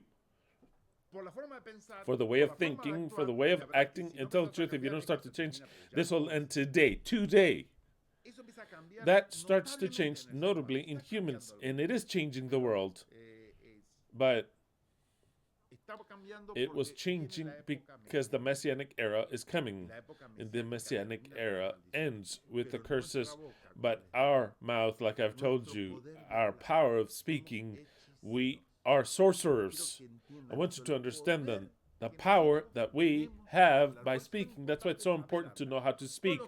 All of those of you that don't speak will start to practice to speak correctly. To speak correctly. Starting by how we do spells. How would you say spells in Spanish? We make spells and they are oral. We have to start to speak clearly. To practice. If people don't understand you, then start to practice, because we are sorcerers, because our way of spelling is in our mouth. I've told you 1,000 times over. And also it says in the scripture that our tongue is the smallest instrument, but the most terrible and powerful of them all. With the tongue, you can start a whole forest fire. What's it saying? It's that we are sorcerers. Actually, wizards. Our power is our tongue. With our tongue, we can create something beautiful and to live in a paradise, or to create hell and to live in hell. To live in hell, because if you always curse your wife saying she's ugly, she's a whore, she's no good, she's dirty, this and that, she doesn't cook well, that is what you'll create. There's no way for you to create something else. Because you are creating a spell. Yahweh created the world with the power of his mouth. Do you believe that? No, nor do I believe it, nor anyone believes it. Well, maybe you believe it, but I don't believe it. Yahweh created the world by doing more than just speaking. But why does he tell us that? Why does he tell us that with his word? Because he is teaching us that the word is the most powerful thing that we have. The most powerful thing that we have. It is the word. The most powerful, we don't have nothing else that is any more powerful. Not weapons, your fists, nothing. Our mouth, our words, most powerful. So then what is it that we should train even more? If you were just mediumly intelligent, it's a way of speaking. Because if our way of speaking is the most powerful thing that we have, no matter how many muscles we have, if we speak like idiots, then we're always going to be that. No matter if we're a beast like that, it doesn't matter. What matters is the tongue that you have, the way of speaking, of pronouncing, of creating what you want to create. You always say, I'm poor, I can't. You are creating a spell, you're creating a decree, you're creating it. And you launch it to the air. The air is the universe, and it won't move from there, and it gets to your ears. And your judge grabs it and says, okay, you are poor. Okay, don't ever try to be rich because you're poor. And as being poor, you're going to die poor. You have to change that. You have to change that. If a person, I look at them, and if they have mediumly any confidence in me, I would tell them, I think that what you're feeling is this or that. You're going to get a crab. I can assure you that that crab will be born because my word is powerful in those ears. My words, mine or yours, are like seeds. Like the way he said it, like Yahweh said it. The sower went out to sow. The words are seeds. Depending on the terrain they fall, if you have a certain belief, it grows. Or else it could come here, the chief of NASA could come and tell me, look, Christian, here is the picture. The earth is a globe. No, the seed that he threw in my ear, I don't have terrain for him. Nothing whatsoever. For him, I have a rock as a terrain. For another religious person that I know what they come to tell me, I have a rock as a terrain. Now, if a person comes that I mediumly have any confidence in them, my terrain is opened, and the seed enter. The seeds that enter, whether there are many or few, that's why it says some have 25%, and others 100%. Mediumly so, they'll have a harvest in me. If I would lend my terrain for their seeds, we lend terrain for the terrain of our fathers, for the seeds of our fathers, 100%. For our fathers, it was 100%, plant whatever you want. Then the teachers come, plant whatever you want. Then the religious people came and they sowed whatever they wanted, and the whole harvest is the great I am. That is our harvest of beliefs. When we start to uproot with that cognitive dissonance that we all have, and we start to sow again, what do we plant now? Maybe somebody from YouTube came that planted a seed and you liked it. I'm going to plant this little seed, YHWH Ekhad. I'll plant it, I like it. I start to grow a whole beautiful tree. Until another guy comes along and he convinces us, no, Yahweh does not exist. Yahweh is a demon. The one that exists is called, I don't know, the cherubim, whatever, and you believe them, and then you uproot YHWH Ekhad, you cast them away, and you plant a different seed, and it starts to grow, because that's what you like. Or some Christian in the Uruguayan comes along and says, the rapture will come on September the 21st or whatever, the 17th or 18th or whatever, and you uproot everything you had and says, now my field is all full, let me uproot everything about LVE, I'll uproot it all, and I'll sow the seeds of the other. Everyone sows whatever they want. The thing is, what do you sow in your field? You uprooted almost everything with which you were born. Because in the eternal truth, we have changed from a different God, from a different territory of hope, of going to heaven. We have changed everything. What is left to change here? Maybe things to change here are in your private life are left in your individual life. Maybe there are things to change. Like, for example, you have never been a sinner. You've never been so. You've never been a sinner. You've made mistakes, but you've never been a sinner. A victim, you have to eliminate anything that is a sacrificial lamb. The worst thing that we can have in our mind is that we believe ourselves as sacrificial. lamb and to accept I because I. And you have to eliminate that victimization. Eliminate it. That lamb was Yahweh. Let us not make of our lives a victim because we always feel, oh, this happens to me, I had this. I had to be, what is it to be a victim? Because maybe you don't understand. It is to say, I had a bad mother. It's a victim. You had the best mother you had to have. I had a bad boyfriend or husband. Victim. Victim every time you say, I had a victim. Victim. Why? Because victim. Why? Because I've been abused. Victim. Victim. Only victims are abused, mind you. When you say you're a victim of a violation of stealing, but if they rape you and you're not a victim, then you're no longer a victim. You say, how can you compare? You know what it is to be raped? To be violated and used in your flesh, all that. Take it out. Keep it where the sun don't shine. No, even better, just cast it away. And the day that you stop feeling like a victim, you'll stop crying and not be a victim anymore. Because your body's a body, a flesh body. Somebody comes and abuses it. It's the same thing as for you to abuse it on a permanent basis by eating way too much, by drinking way too much alcohol, or doing drugs, doing things that you should not do, and you have hurt yourself. I abused my body completely the other day by striking. I cut myself. It's curing complete abuse. And if I become a victim, oh, poor thing. You have to not be a victim. You have to no longer be a victim. No matter, there's no better cure.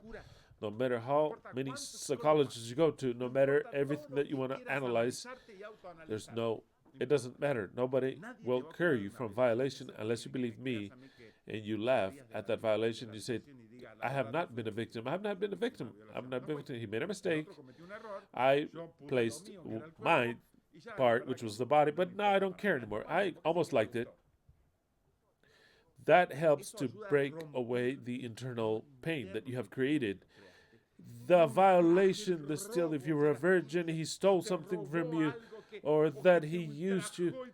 Take all that out. You're not going to go anywhere in this life feeling like a victim. No, nothing. There's nothing. If a person, and I'm giving you a case of violation, okay, because I don't see anything stronger. I cannot give murder, because the one that's been murdered, it's dead. But if I could rise him up again, he would be okay. I would tell him, look, I've just arisen you from the dead. He killed you, but if you become a victim, I'll kill you myself until you learn. Because you have to forgive and to learn to not be a victim. Because I do not want anyone that has been raised and to say, oh, they killed me. Your entire life saying, oh, when I was 20 years old, they killed me.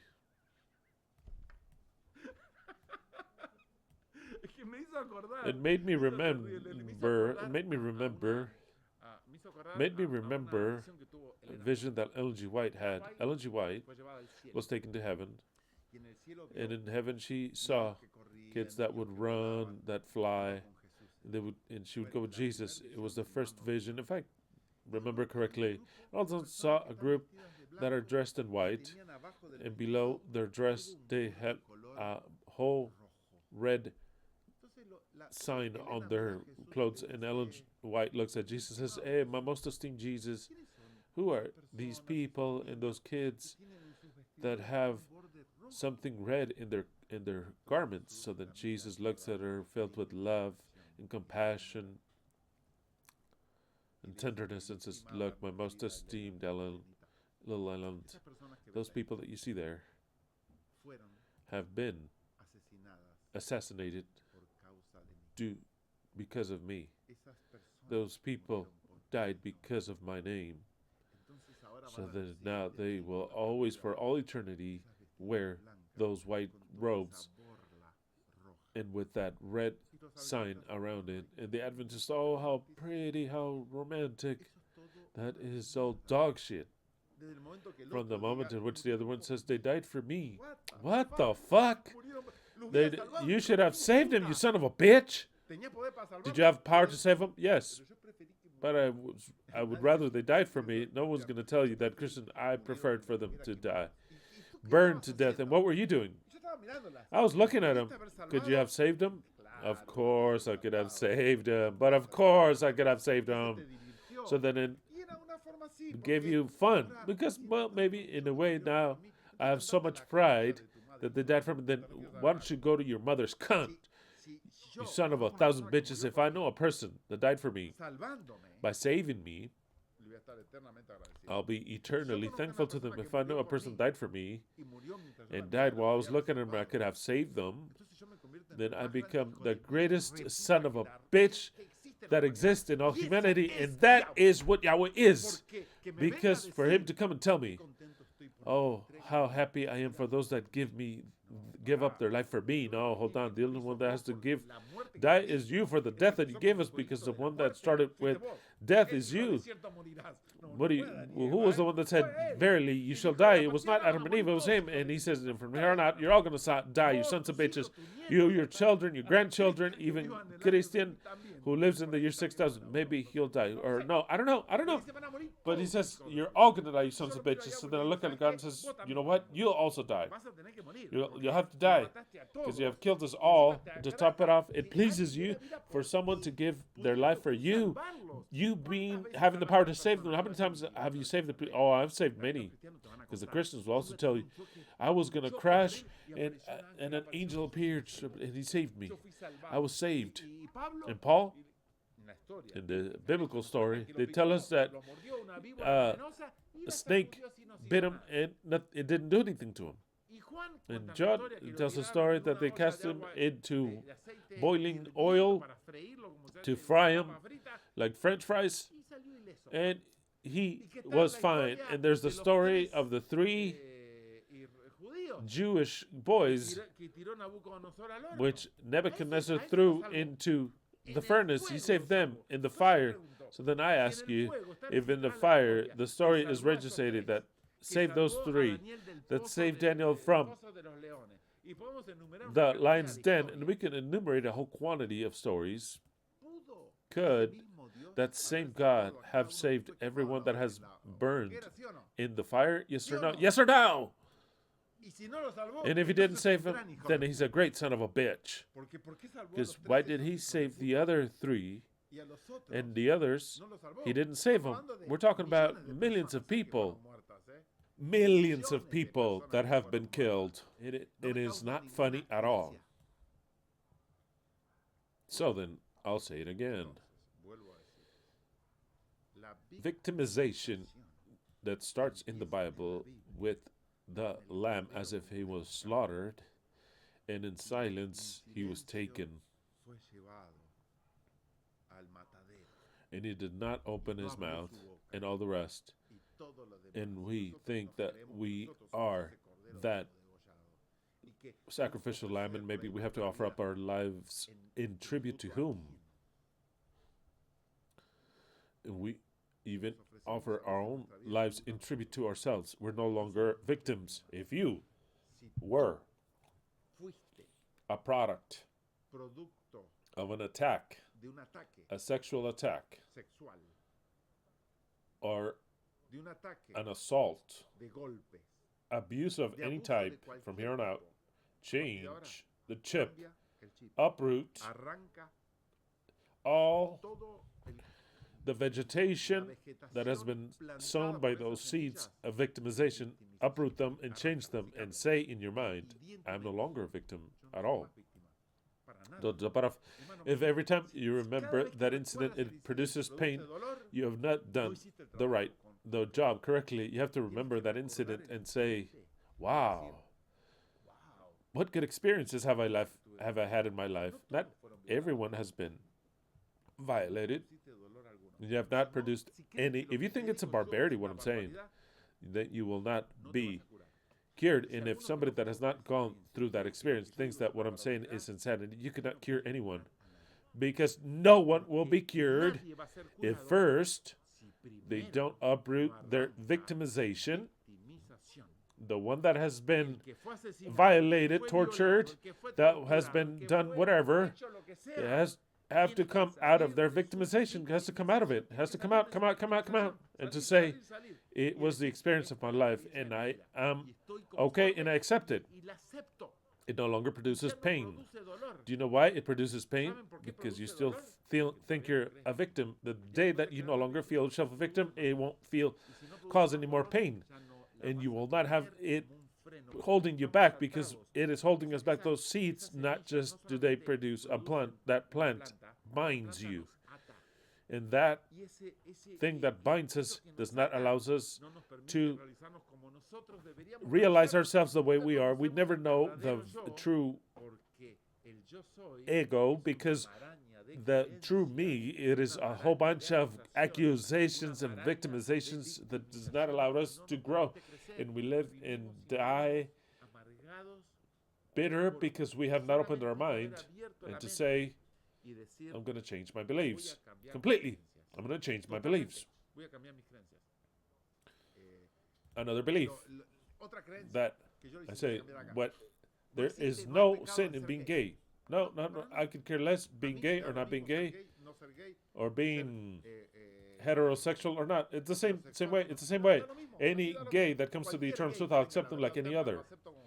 Just like that, like any other, it is a belief that I have changed myself. Before, it was completely contrary. Oh no. God will never accept you if you're gay. Gay is a perversion. No. There's no perversion here. There's no perversion. And sex is like a massage. If you don't want to be with a woman and be with a man, that's fine. Makes him happy, perfect. Until the day that doesn't make him any more happy, then let him look for someone else or another.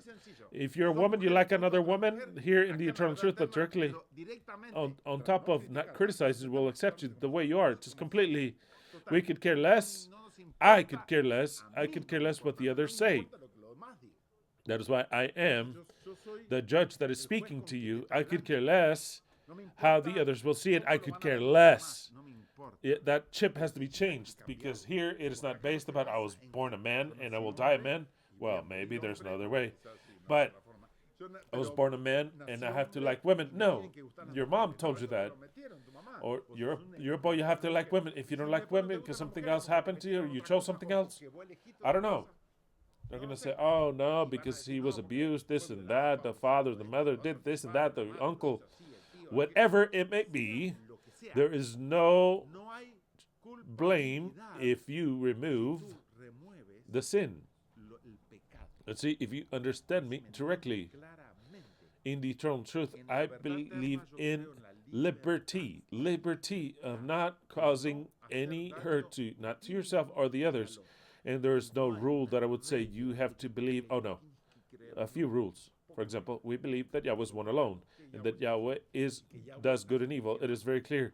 There is no Satan that exists. The only Satan is him, that he lied in the Bible, which is called a cover filled with lies, and everyone that reads it will be confused, except for some that read it will enter into the spirit of the scriptures.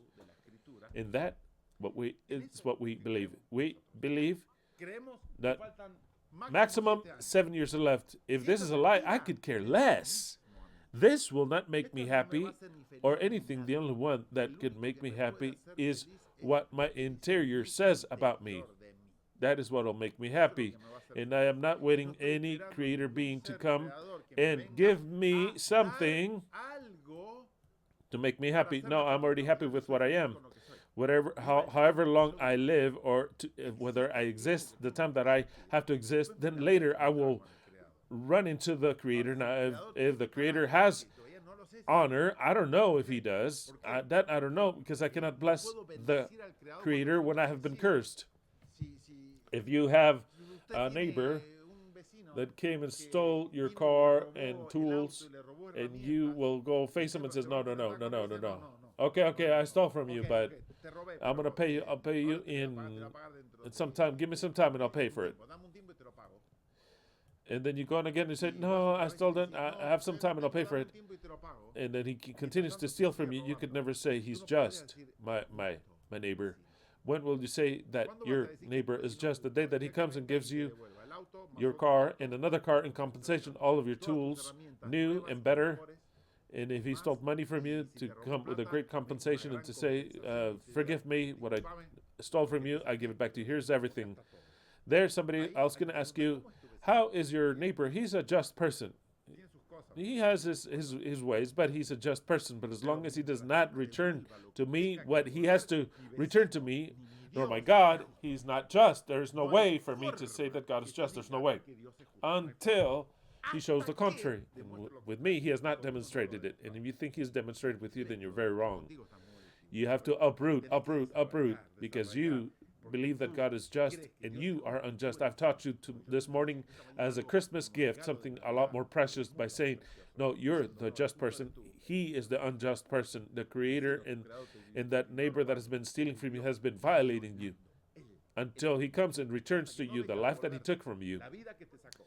Better experiences than the ones that he gave you. And the lies that he made you inherit from your fathers, don't have him as a just person. He's not. The only just person is you. And I don't want you to become a victim, but to say, no, you're going to give me back what's mine. You'll give me back what is mine.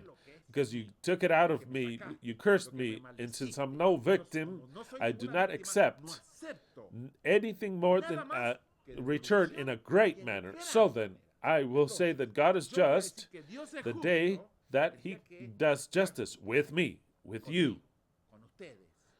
In the meantime, just like my cousin or neighbor that stole from me, it won't change. So then your way of thinking changes. It absolutely changes. And speaking about everything, it's been 2 hours already in this presentation.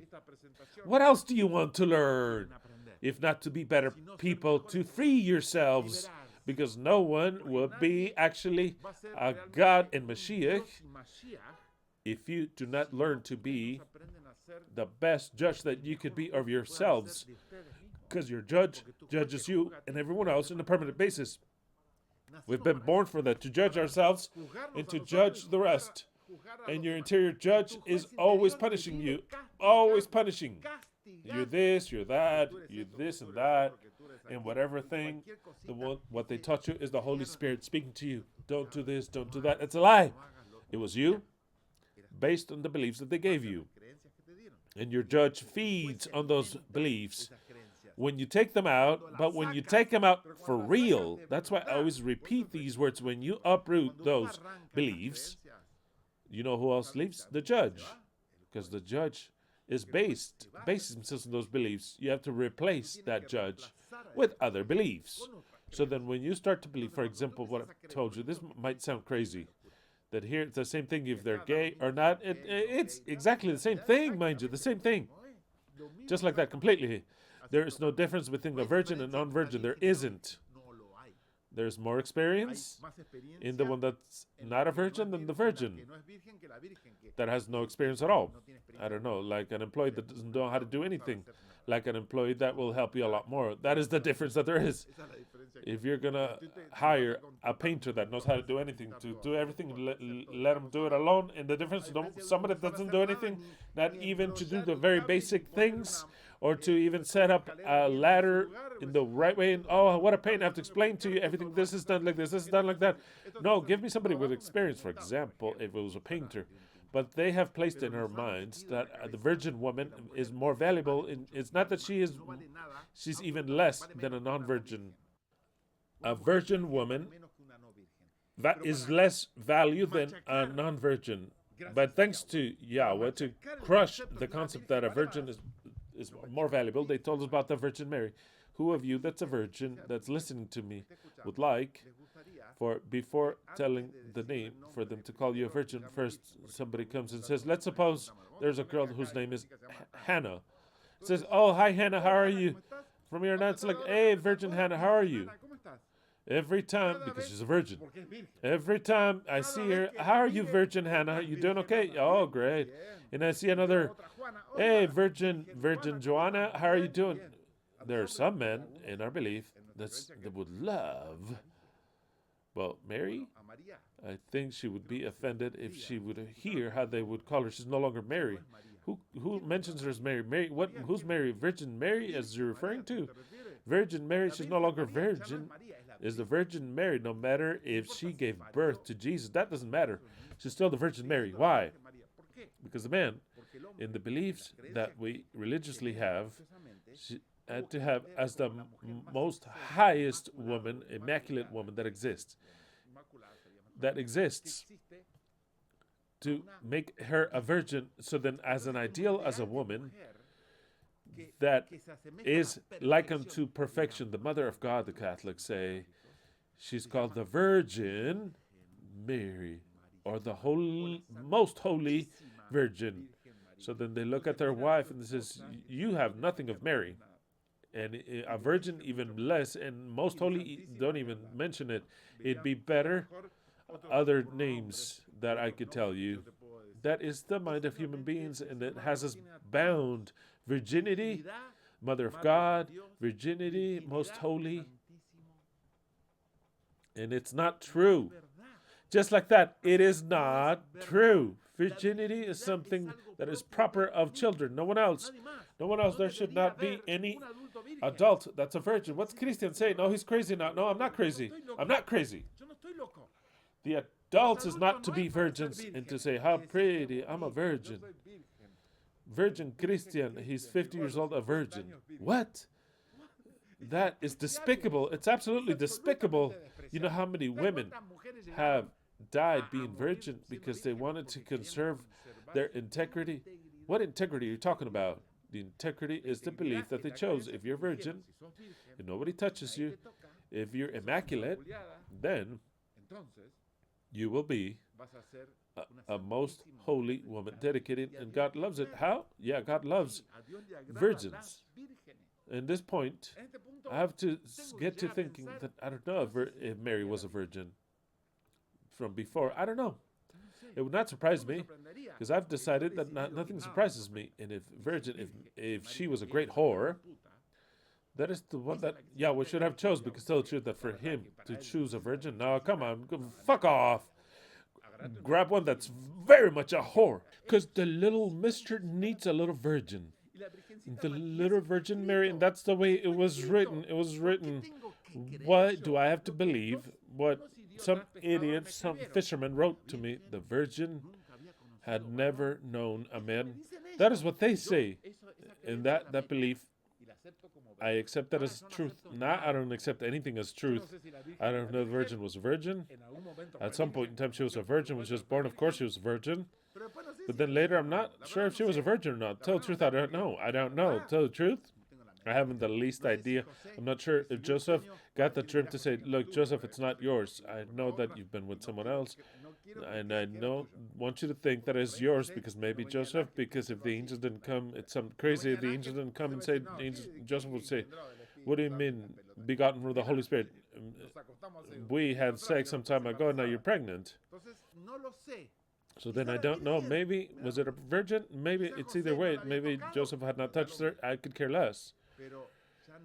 But my belief is no longer based on that God chose a holy woman, a virgin. You see, the virgin, I want you to understand what I'm saying, because I'm speaking for intelligent people. By deleting the absolutism of saying Mary was a virgin. That absolutism starts to tie me down by saying God only likes virgins. God only went in through the vagina, and he made himself, because it was a sexual relation, of course. God accepts only virgins. How do I break away with that? By breaking away the basic beliefs. For me, Mary was no virgin. They had her, held her as a virgin like any other young gal, but for her to actually be a virgin, I don't know. Joseph, August, and John went through there. Bible says when a man goes through there, then no one knows after that. I think it says, who says that? And Job? I think Job says that a man goes past a woman, and it's like the sea, that air that goes through the sea. So then who proves that Mary was a virgin? For me, it's more, no, she was no virgin. I don't believe anything of the Bible, because it's indoctrinating me. Let's see if I can express myself with, it's not rebellion, it's reality. I believe that God chose a virgin. So then many things in my mind are from God chose a virgin, then everything that is not a virgin is impure. If God was going to choose a virgin, she had to be a virgin. Since I want to be like God, I have to like a virgin. And if I've not had a virgin, then I'll continue always with my mind to have a virgin. And if I'd rather have 7 virgins, because my mind says that Mary was a virgin, because God likes virgins. All that of the least conclusion that Mary was a virgin. I take that belief that Mary was pretty much of a whore. If you don't like the word whore, because the word whore indicates many things. No, she was not a virgin. She liked sex. Mary, my mind already started revolution, maybe in yours. What do you mean? Like Armando would say, yeah, Mary was not a virgin. My mind goes into a different information, and it starts to uproot as if to say, God only likes virgins. God is a pure God of purity, and He cannot stand a woman that another man has had her. So then I uproot all that from the terrain. I start to uproot. And when I notice, I can see the normality of humanity, that we are not to blame of anything that sex is something natural. That there's no adults that should be virgins, married or not, they should not be virgin. That in the greatest of price is given to virginity in a religion, and when it's not achieved, then the guilt will be intense. If a girl is taught that the virgin, like the Virgin Mary, that the virgin is a virtue of God, it's something so pure.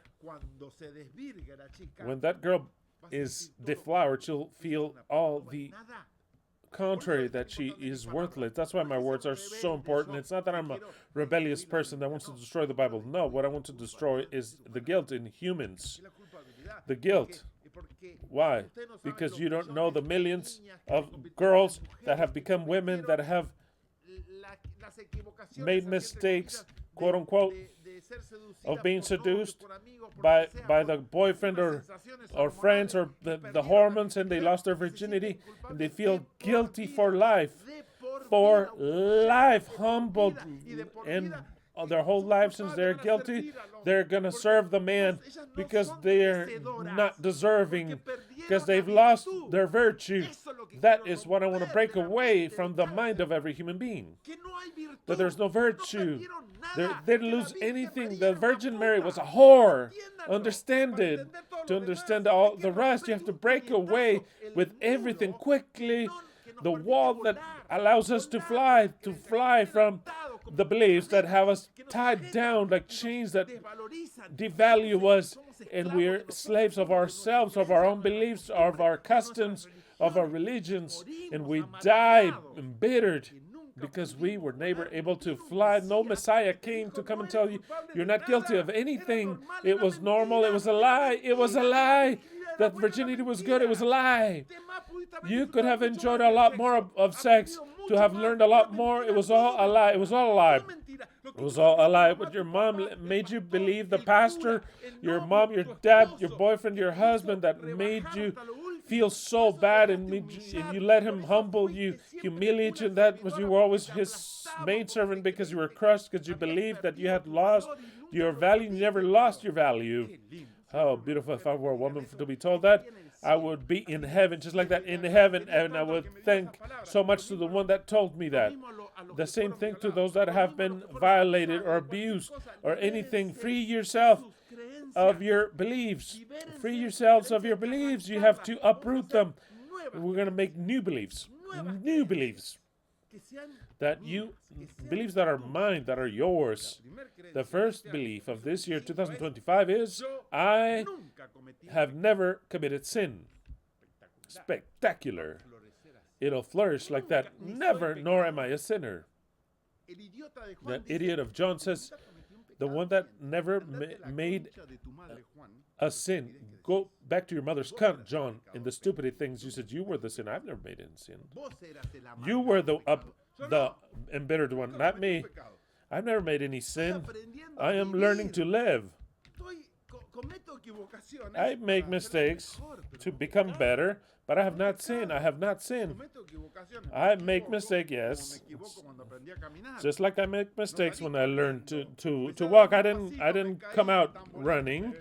I falling and I've gotten bruises, but it's not a sin. I'm learning and I'm sick and tired for people, for humanity, for the beliefs of my parents, for the religions to tell me you're a sinner. You're a sinner. I'm no sinner. First belief, 2025. I was never a sinner. Never. I was never a sinner. I was never a sinner. I have never made a sin. I've never made a sin. I am learning to discern what is convenient and what's not convenient, what really is something that is righteous or just and something that is not just. All the rest of the beliefs, you have to uproot them from our mind, uproot them from the root. That is what it's called. To be born again. To be born again is to set fire to the field that has been sown with beliefs, starting with this belief, with this one. Everything has been sown. Commandment here, commandment there, this here, this there. What you have to do, that should not be done. You have to do this. That pleases God, does not please God. That is a field. You have to set it in fire. Set it in fire. And to listen to what the Mashiach says. The Mashiach says, John 3:3-13. Then the Mashiach answered and said to a religious person, almost perfect, verily, verily, I say unto you, that if you do not burn the whole field down, the whole field of beliefs, and he that is not born again cannot see the kingdom of God, because your field makes you blind. Blind. You have to be born again. You have to harvest it and burn everything, and to uproot everything, and to turn the soil, and to choose carefully. You have to choose what you'll sow. What am I going to sow? What am I going to sow? Maybe you choose to sow something of the eternal truth. Maybe you choose to sow of other things. I could care less about your life. I, as a ministry of the eternal truth, I offer you all these seeds to sow. That Yahweh is one. That he's a creator. That he does good and evil. I'm not going to call him just until he doesn't show that he does justice with me. That no such thing as demons exist. All those things. That I am not a sinner. To sow that, you have to burn the field down. To cleanse everything. And to start to plant. Thing by thing, and if you don't like these things, I want you to be free. Grab whatever field that you want. I am a sower, and I go to sow. For me, I sow the good seed. Maybe for others it's not so good, but for me, it's the best. For me, that is my opinion. It's the best. If for you it is good, the one that I offer, then start to plant it in your beliefs.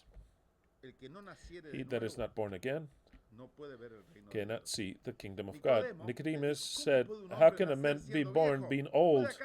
Can he enter a second time into his mother's womb and be born? No, he can't do that. But what you can't do that is to uproot all the beliefs. I'm talking about all of them. Then the Mashiach answered, verily, verily, I say unto you, he that is not born of the water and of the Spirit cannot enter into the kingdom of God. Not only cannot see him, he cannot enter. What is born of the flesh is of the flesh, and that which is born of the Spirit is spirit. That plant of the flesh that was born is no good. You have to sow with the seeds of the Spirit. That's why it is born of the Spirit. Marvel not that I said it is necessary for you to be born again. The wind bloweth from whence it wishes, and you hear its sound, yet you know not where it came from, nor where it goeth. And so is everyone that is born of the Spirit. Then Nicodemus answered and said, how can this be done? Of course. How can this be done, Nicodemus? By eliminating the Torah from your head, by eliminating all the mitzvot from your head, eliminating all the Jewish religion from your head, and starting over. Starting completely over. Starting by saying that temple was dog shit. And never again in our fucking life do we want to see a temple like that. The sacrifices, complete dog shit. A steaming pile of shit. Every last one of the sacrifices, a pile of shit. In the temple also, it's all dog shit. Are you willing to do that, Nicodemus? No, I can't do that. Okay, then see, that's what it is. You need to be born again. How can this be done? Then Yeshua answered and said, are you a teacher of Israel? And know not this? Verily, verily, I say unto you, that we speak of what we know, and what we have seen we testify, and ye receive not our testimony. If I have said earthly things unto you, and ye believe not, how then would you believe if I were to tell you the heavenly ones? It is impossible. It's impossible. It took such a long time for me to read about Hammer and about his 5 laws and to accept them. It took me a long time. A long time it took me. And I read them, studied them, and I did not accept them because in my mind there was no space for that. Hammer was not a good sower for me. The seed of Hammer I didn't like. And I said, you don't have any terrain here to sow until life obligated me to look for a solution. And I went to look for the solution in allopathic medicine, the official one. And the solution they gave me, I did not like. I didn't like it at all. So then I went back. Is that Hammer the sower? Does he have any good seed? And then to study him again. And now, looking unto Hammer with better eyes, and there, since my terrain was more willing for his seed, then he started to plant in my head, and it bore fruit. And the more fruit it bore, the more I would uproot the seeds of the other dog shit medicine. And I can't believe it. And this and that is like that. And this and wow. And it was difficult because you have to uproot. It costs to uproot things. It costs. It's difficult. But to uproot it and plant other ones. To plant other ones that before I used to think it was impossible. That is the process that we all go through. That's why it's so important when I go to the opposite side diametrically to another information. When I say the virgin, I don't know if she's the virgin. Maybe for me she was a whore. That is essential. That it really turns your stomach. Because it helps you. It softens up your field to uproot that we could care less if she was a virgin or not. But don't put information into me that she was a virgin because it hurts me. It is ill to me because a virgin woman has no value over a non-virgin. She has less value. Yes, if we were to look at it like that, wow. If we were to look at it like that, it'd be so much different. The valuation that women would get, it'd be so different, the valuation. If a man, when he would get married, he would look for one that actually knows how to play in bed. And to say, oh, you have such an experience, good thing. Who's going to tell you something like that, though? No, because a man says, oh, I had a boyfriend, I had this and that, and oh, no, I'm sorry, because I wanted her to be mine, because there's a possession. Like he's buying, that is mine. You have to take that out from your mind. It's beliefs that you have to uproot that don't take us except for pain and death, nothing else. That's where they take us, to pain and death. It is not you. You were programmed for that. Life itself programmed us since we were born. What does the text say? It says so. It says so in Scripture, Jeremiah 16:19 through 21. Yahweh, my strength and my fortress, my refuge in the day of tribulation. Unto thee shall come the peoples from the ends of the earth, and shall say, only lies was the inheritance of our fathers. Only lies were the beliefs that our parents gave us. It's all lies. When you read this text, you have to believe me that I tell you, the virgin, I could care less if she was a virgin or not. Not in the very least. Not in the very least. I could care less if Yahweh had sex with all the women when he was down here, which is the most probable thing, and with men also. I could care less. That Messiah was not the Messiah. It was Yahweh. It was Yahweh. He not only was he not that he did not commit sin, it was the greatest sinner of them all. So then, when we start to take out the information which is a lie, can we start to free ourselves? Free ourselves. Free ourselves from what? From the binds. You think you are to blame. Why do you think people go to the psychologist? Because they feel guilty. Everyone go to the psychologist because they think they feel guilty. And if they don't say it, they show a different face. But inside, when they analyze themselves, they say, yeah, I'm not such a good person like I should be. I didn't get to the high measure that I should have. A few people say, I'm the greatest thing there is. Very few people say that. And I want you to believe that because you are. You are. You have to take out of your mind, you are no good. You are a poor person. You are a disgrace. How do you say disgrace in Spanish? No. A disgrace is a shame. It is a shame. Miserable shame. And all those things sometimes help you to not give. Why do those that don't give, which is not generous, is like that? Because there's lots of binds. Because when you start to free yourselves, you learn to be generous. Generous to say, I want to give wholeheartedly to those people that sowed in me good seed. Of course, I see the difference when I start to grow. Because they gave me a good seed to plant in. And with this, I start to be a different person.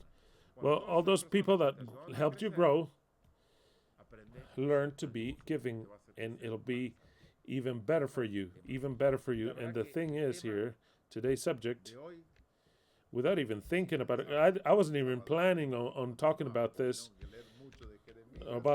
because I could have Jeremiah, John, but I thought for some appropriate motive to start a work that we have to do. We are arriving in 2 more days to Christmas, 3 more days. Sunday, Monday, Tuesday, and Wednesday on the 25th, 4 days. But in 3 days, we'll be celebrating Christmas. They made us believe for some time that Christmas was of the devil, of Saturnalia. Beliefs. We chose to believe what we want to believe, not because some other person comes along or our parents to plant it. I offer you logic. Why do we celebrate Christmas? Because Yahweh came and he was born according to the scriptures exactly for the feasts of autumn. In other words, at some point in time between Yom Teruah, Yom Kippur, and Sukkot, it is the moment in which he was born according to the Annunciation that John the Baptist, his cousin, had, and then 6 months later, Mary was left pregnant, the non-virgin, and we continue on like that. In a calendar that's exact. So then, Yahweh, in the form of a man, he was born in the feasts of autumn. He was born in the feasts of autumn so that Mary, the non-virgin, would have 9 months of gestation, pregnancy. She should have been left pregnant for approximately these dates of Christmas, between any moment in which, at the end of December, and that's perfect. Precisely, there is a feast that's called Christmas, another feast that's called Hanukkah. Hanukkah this year almost coincides with Christmas. That is what's marvelous. Now, for the Jews, it won't even coincide for them. They got ahead of themselves for 1 day, and we wait until we see the moon, until we want to do something else and say, we don't want to look at the moon anymore. Some see him, sometimes we don't see him. For now, I accept it. To look at the moon, but I find it's illogical, and I complain that it's not a good method to have to look at the moon to see if we start the month or not. I find that the age of the Stone Age, it does not produce something in me, something which will stay for all eternity. Very well. We'll have to look for other models that are completely different and that are more predictable. 19 years ago, for the calendar, not ours, but the Jewish one, 19 years ago, what coincided was Hanukkah, the first day of Hanukkah with the first day of Christmas. And this year, 2024, it'll coincide once again in their calendar. I clarify, not in ours. In ours, Hanukkah starts a day later, right? Hanukkah, Christmas is the 25th, and Hanukkah is the 27th for us. For them, it coincides almost in the same day or on the same day, and they're very happy, some of those Christians, because they're saying, oh, the feasts, they got together. For me, it's the same feasts. So then we celebrate Christmas, we celebrate Hanukkah, and one per day. That is a belief that I've adopted. I, before, used to not even know what Hanukkah was. And now, I even love my 9-arm menorah. At some point in time, I saw it as something, here's the menorah, that we always light it up every single day. Ever since I bought it, it's always lit. Right there in the window before my beliefs, oh, that is not of God. God commanded a menorah that has 7 arms. That right there is a diabolical invention. Now, all of you, fuck off. Someday I'll make a 10-arm once, and if I want to make a 10 or 12, and you can all fuck off. I do what I want. These made a 9 one. Well, for the days of Hanukkah, I love the story. And that's it. And I accept it. I love it. And I have this one, I have another one, and I love Hanukkah. These menorahs. In fact, I would tell you, every one of you should have, do whatever you want. But it's beautiful. It brings me joy to see it. Not just the 7-arm, but the 9-arm too. So, I've also learned, and I adopted, and I liked, that belief was with me, to have one gift for each one of the members of my lineage per day. You might say, oh, you're spending too much money. I already had in my mind, Christmas was invented by the Jews, the merchants, so that they can sell and make society spend, and society gets into this satanic frenzy of buying, getting money from where they don't have it, in their credit cards to buy in Christmas. And for a moment I said, yeah, that's true. Now I notice, what a stupid shit. Give everything, as long as you're alive, give everything. That about saving is the base of fortune. That's a lie. The less, if you save and save, you're gonna die like a dog, like Solomon said. In the end of it all, I have everything, and if I had lived for 2,000 years ago, it'd be the same thing. All this is dog shit. He said, all it's dog shit, and it's still dog shit. Well, he said other different words, but that's what it says. It's all dog shit. And what is life is dog shit in the end of it all. I had everything, and now I'm out of here. And then my children are going to eat it. That did not work, and they're going to do everything for that. In the end of it all, they don't have nothing makes sense. Well, Christmas is a spectacular time to give. Don't ever feel bad because you give. Every time you give something, take out of your mind, oh, I need to save like the old people. I need to save. It's the base of fortune. No, the saving is not the base of the fortune. Giving is the base of fortune. Of course, if they always put that into my mind, we all are saving because someday, thanks to saving, no.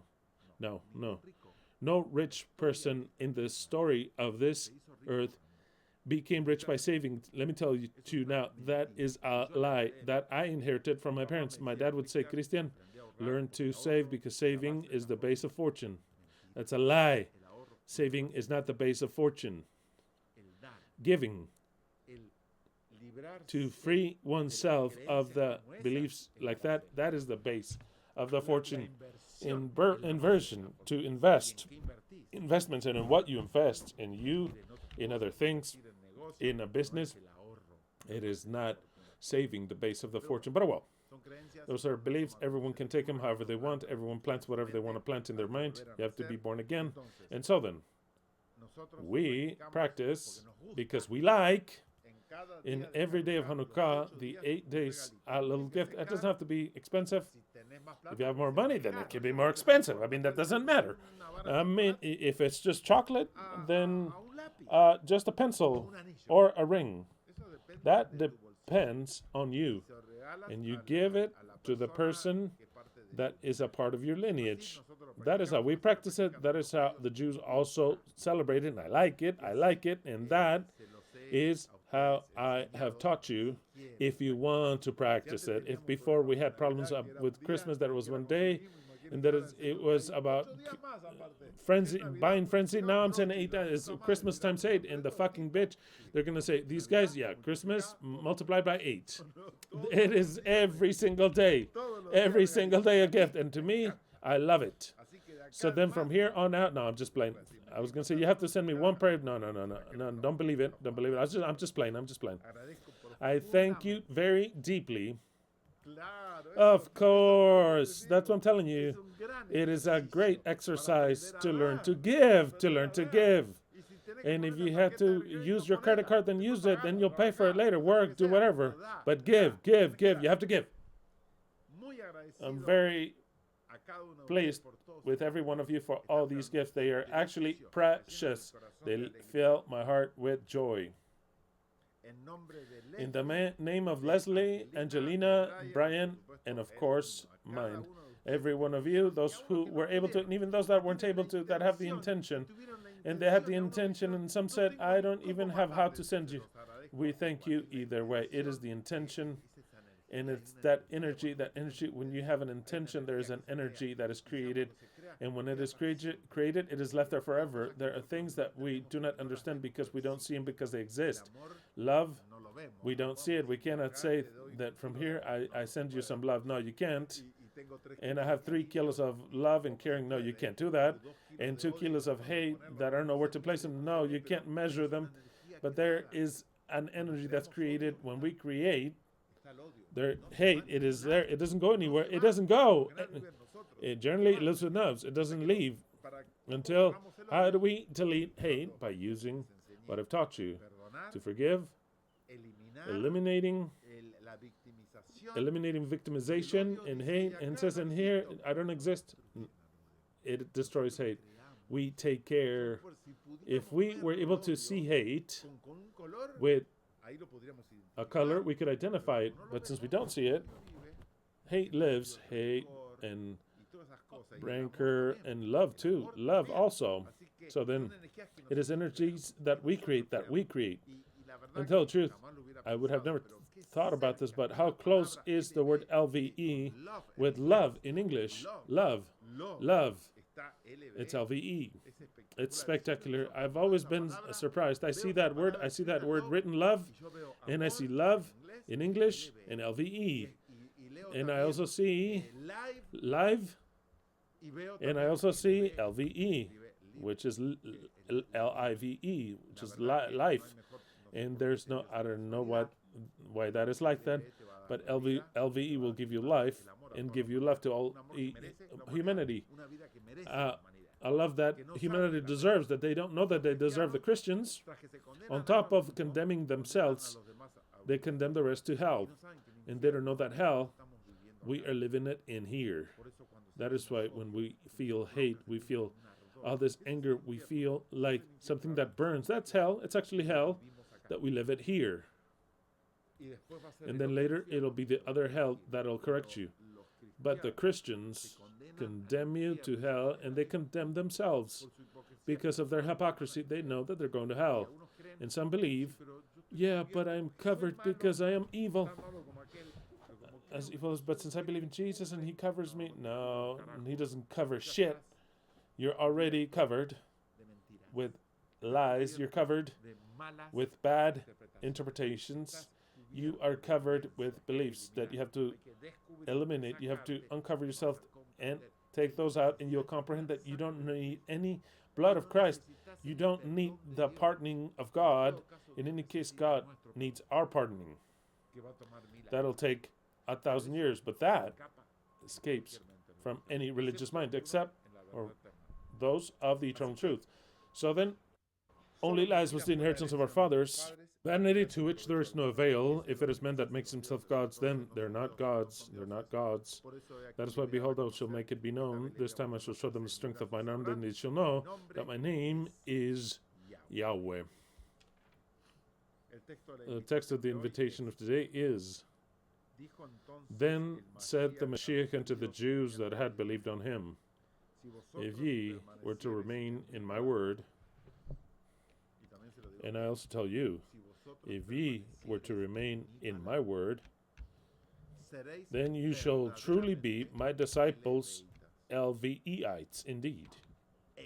And you shall know the truth, and in the measure that you know it, and you start to free yourselves from the lies that have imprisoned you, that have you bound, that have you enslaved, then ye shall truly be my disciples and free.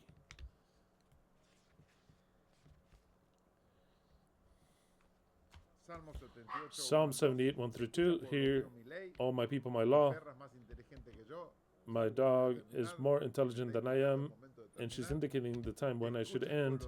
Hear, O my people, my law, and incline thine ear to the words of my mouth.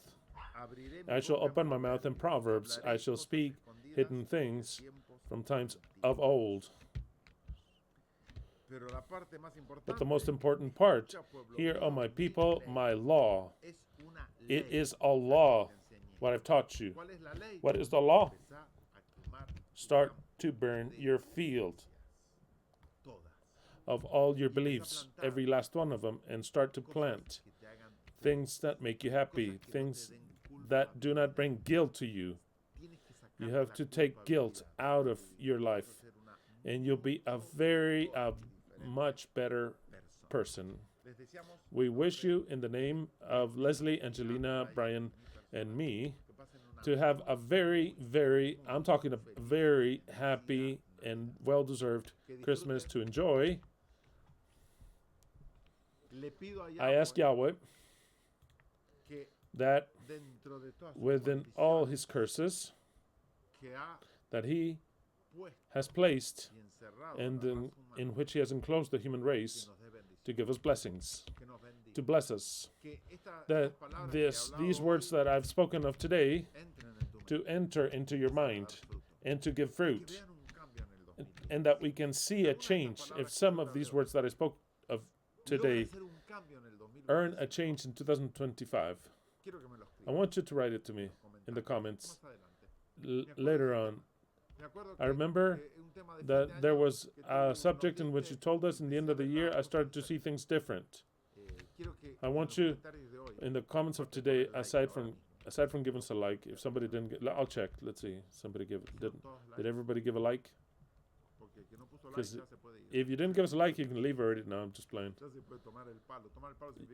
You can take a stick, it means you can leave 269 likes. That's very good, that's very good. That's very good. Maybe we're losing some listeners because they have no room in their field to plant these seeds. But I want for you to make a compromise, not with me, but with yourself. With yourself. A covenant. I'll make a covenant. From here, from this day out, and starting with this new year, 2025, I will change the beliefs that I have that hurt me, no matter if they are so rooted since my childhood. I will uproot them and burn them. First of all, I am not a sinner, never was I a sinner. I've never been a sinner. That's first of all. That'll help you to grow. Those that believe that this subject has been a great gift from us to you, for you to unwrap it, a precious jewel, and for you to wear it and present it to your own mind, and that they say, wow, what a precious jewel. It is a jewel, a seed that'll bring me a lot more jewels. It'll make me rich, a millionaire. It is a wisdom that actually it is unpayable. I want you to write on this, the commentary of this video, and say, actually, thanks for this message. It has really helped me. But more than anything, Merry Christmas. You can put Merry Christmas, Merry Christmas. And the new year, we'll give the greeting, and it'll be next year, next Shabbat. But we are now about to start Christmas and Hanukkah. I was going to talk about Hanukkah, but I thought this was more correct. So then I wish for this to be left sown in your mind, that there is space in your mind to plant this information that I just gave you, to start to cleanse your fields, to be better people, to be and feel better, to grow, to be free. And to be free, you have to uproot the beliefs that are there. We wish you to have a very well-deserved feast, to have fun. And we thank you for all the greetings, all of your gifts, and that you spend it an excellent time, super great. If Yahweh is in agreement, we'll meet again next Shabbat. The destiny is written. The end is inevitable. Let the laurels be eternal that we knew how to achieve. Crowned with glory, let us crowned with glory, not of shame, not of guilt. Crowned with glory, let us live. Or let us swear with glory to die. Long live the children of Elohim, every last one of us, you and I, those of us that have never committed sin, those who are and will be, already are in this moment, the great Mashiach of all humanity. A great big applause to every last one of them.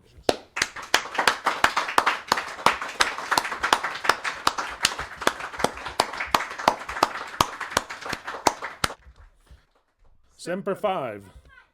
Hallelujah to every one of you. May you have a great and precious and very blessed Christmas on behalf of all of us. And we'll meet again next Shabbat. Hallelujah to every one of you.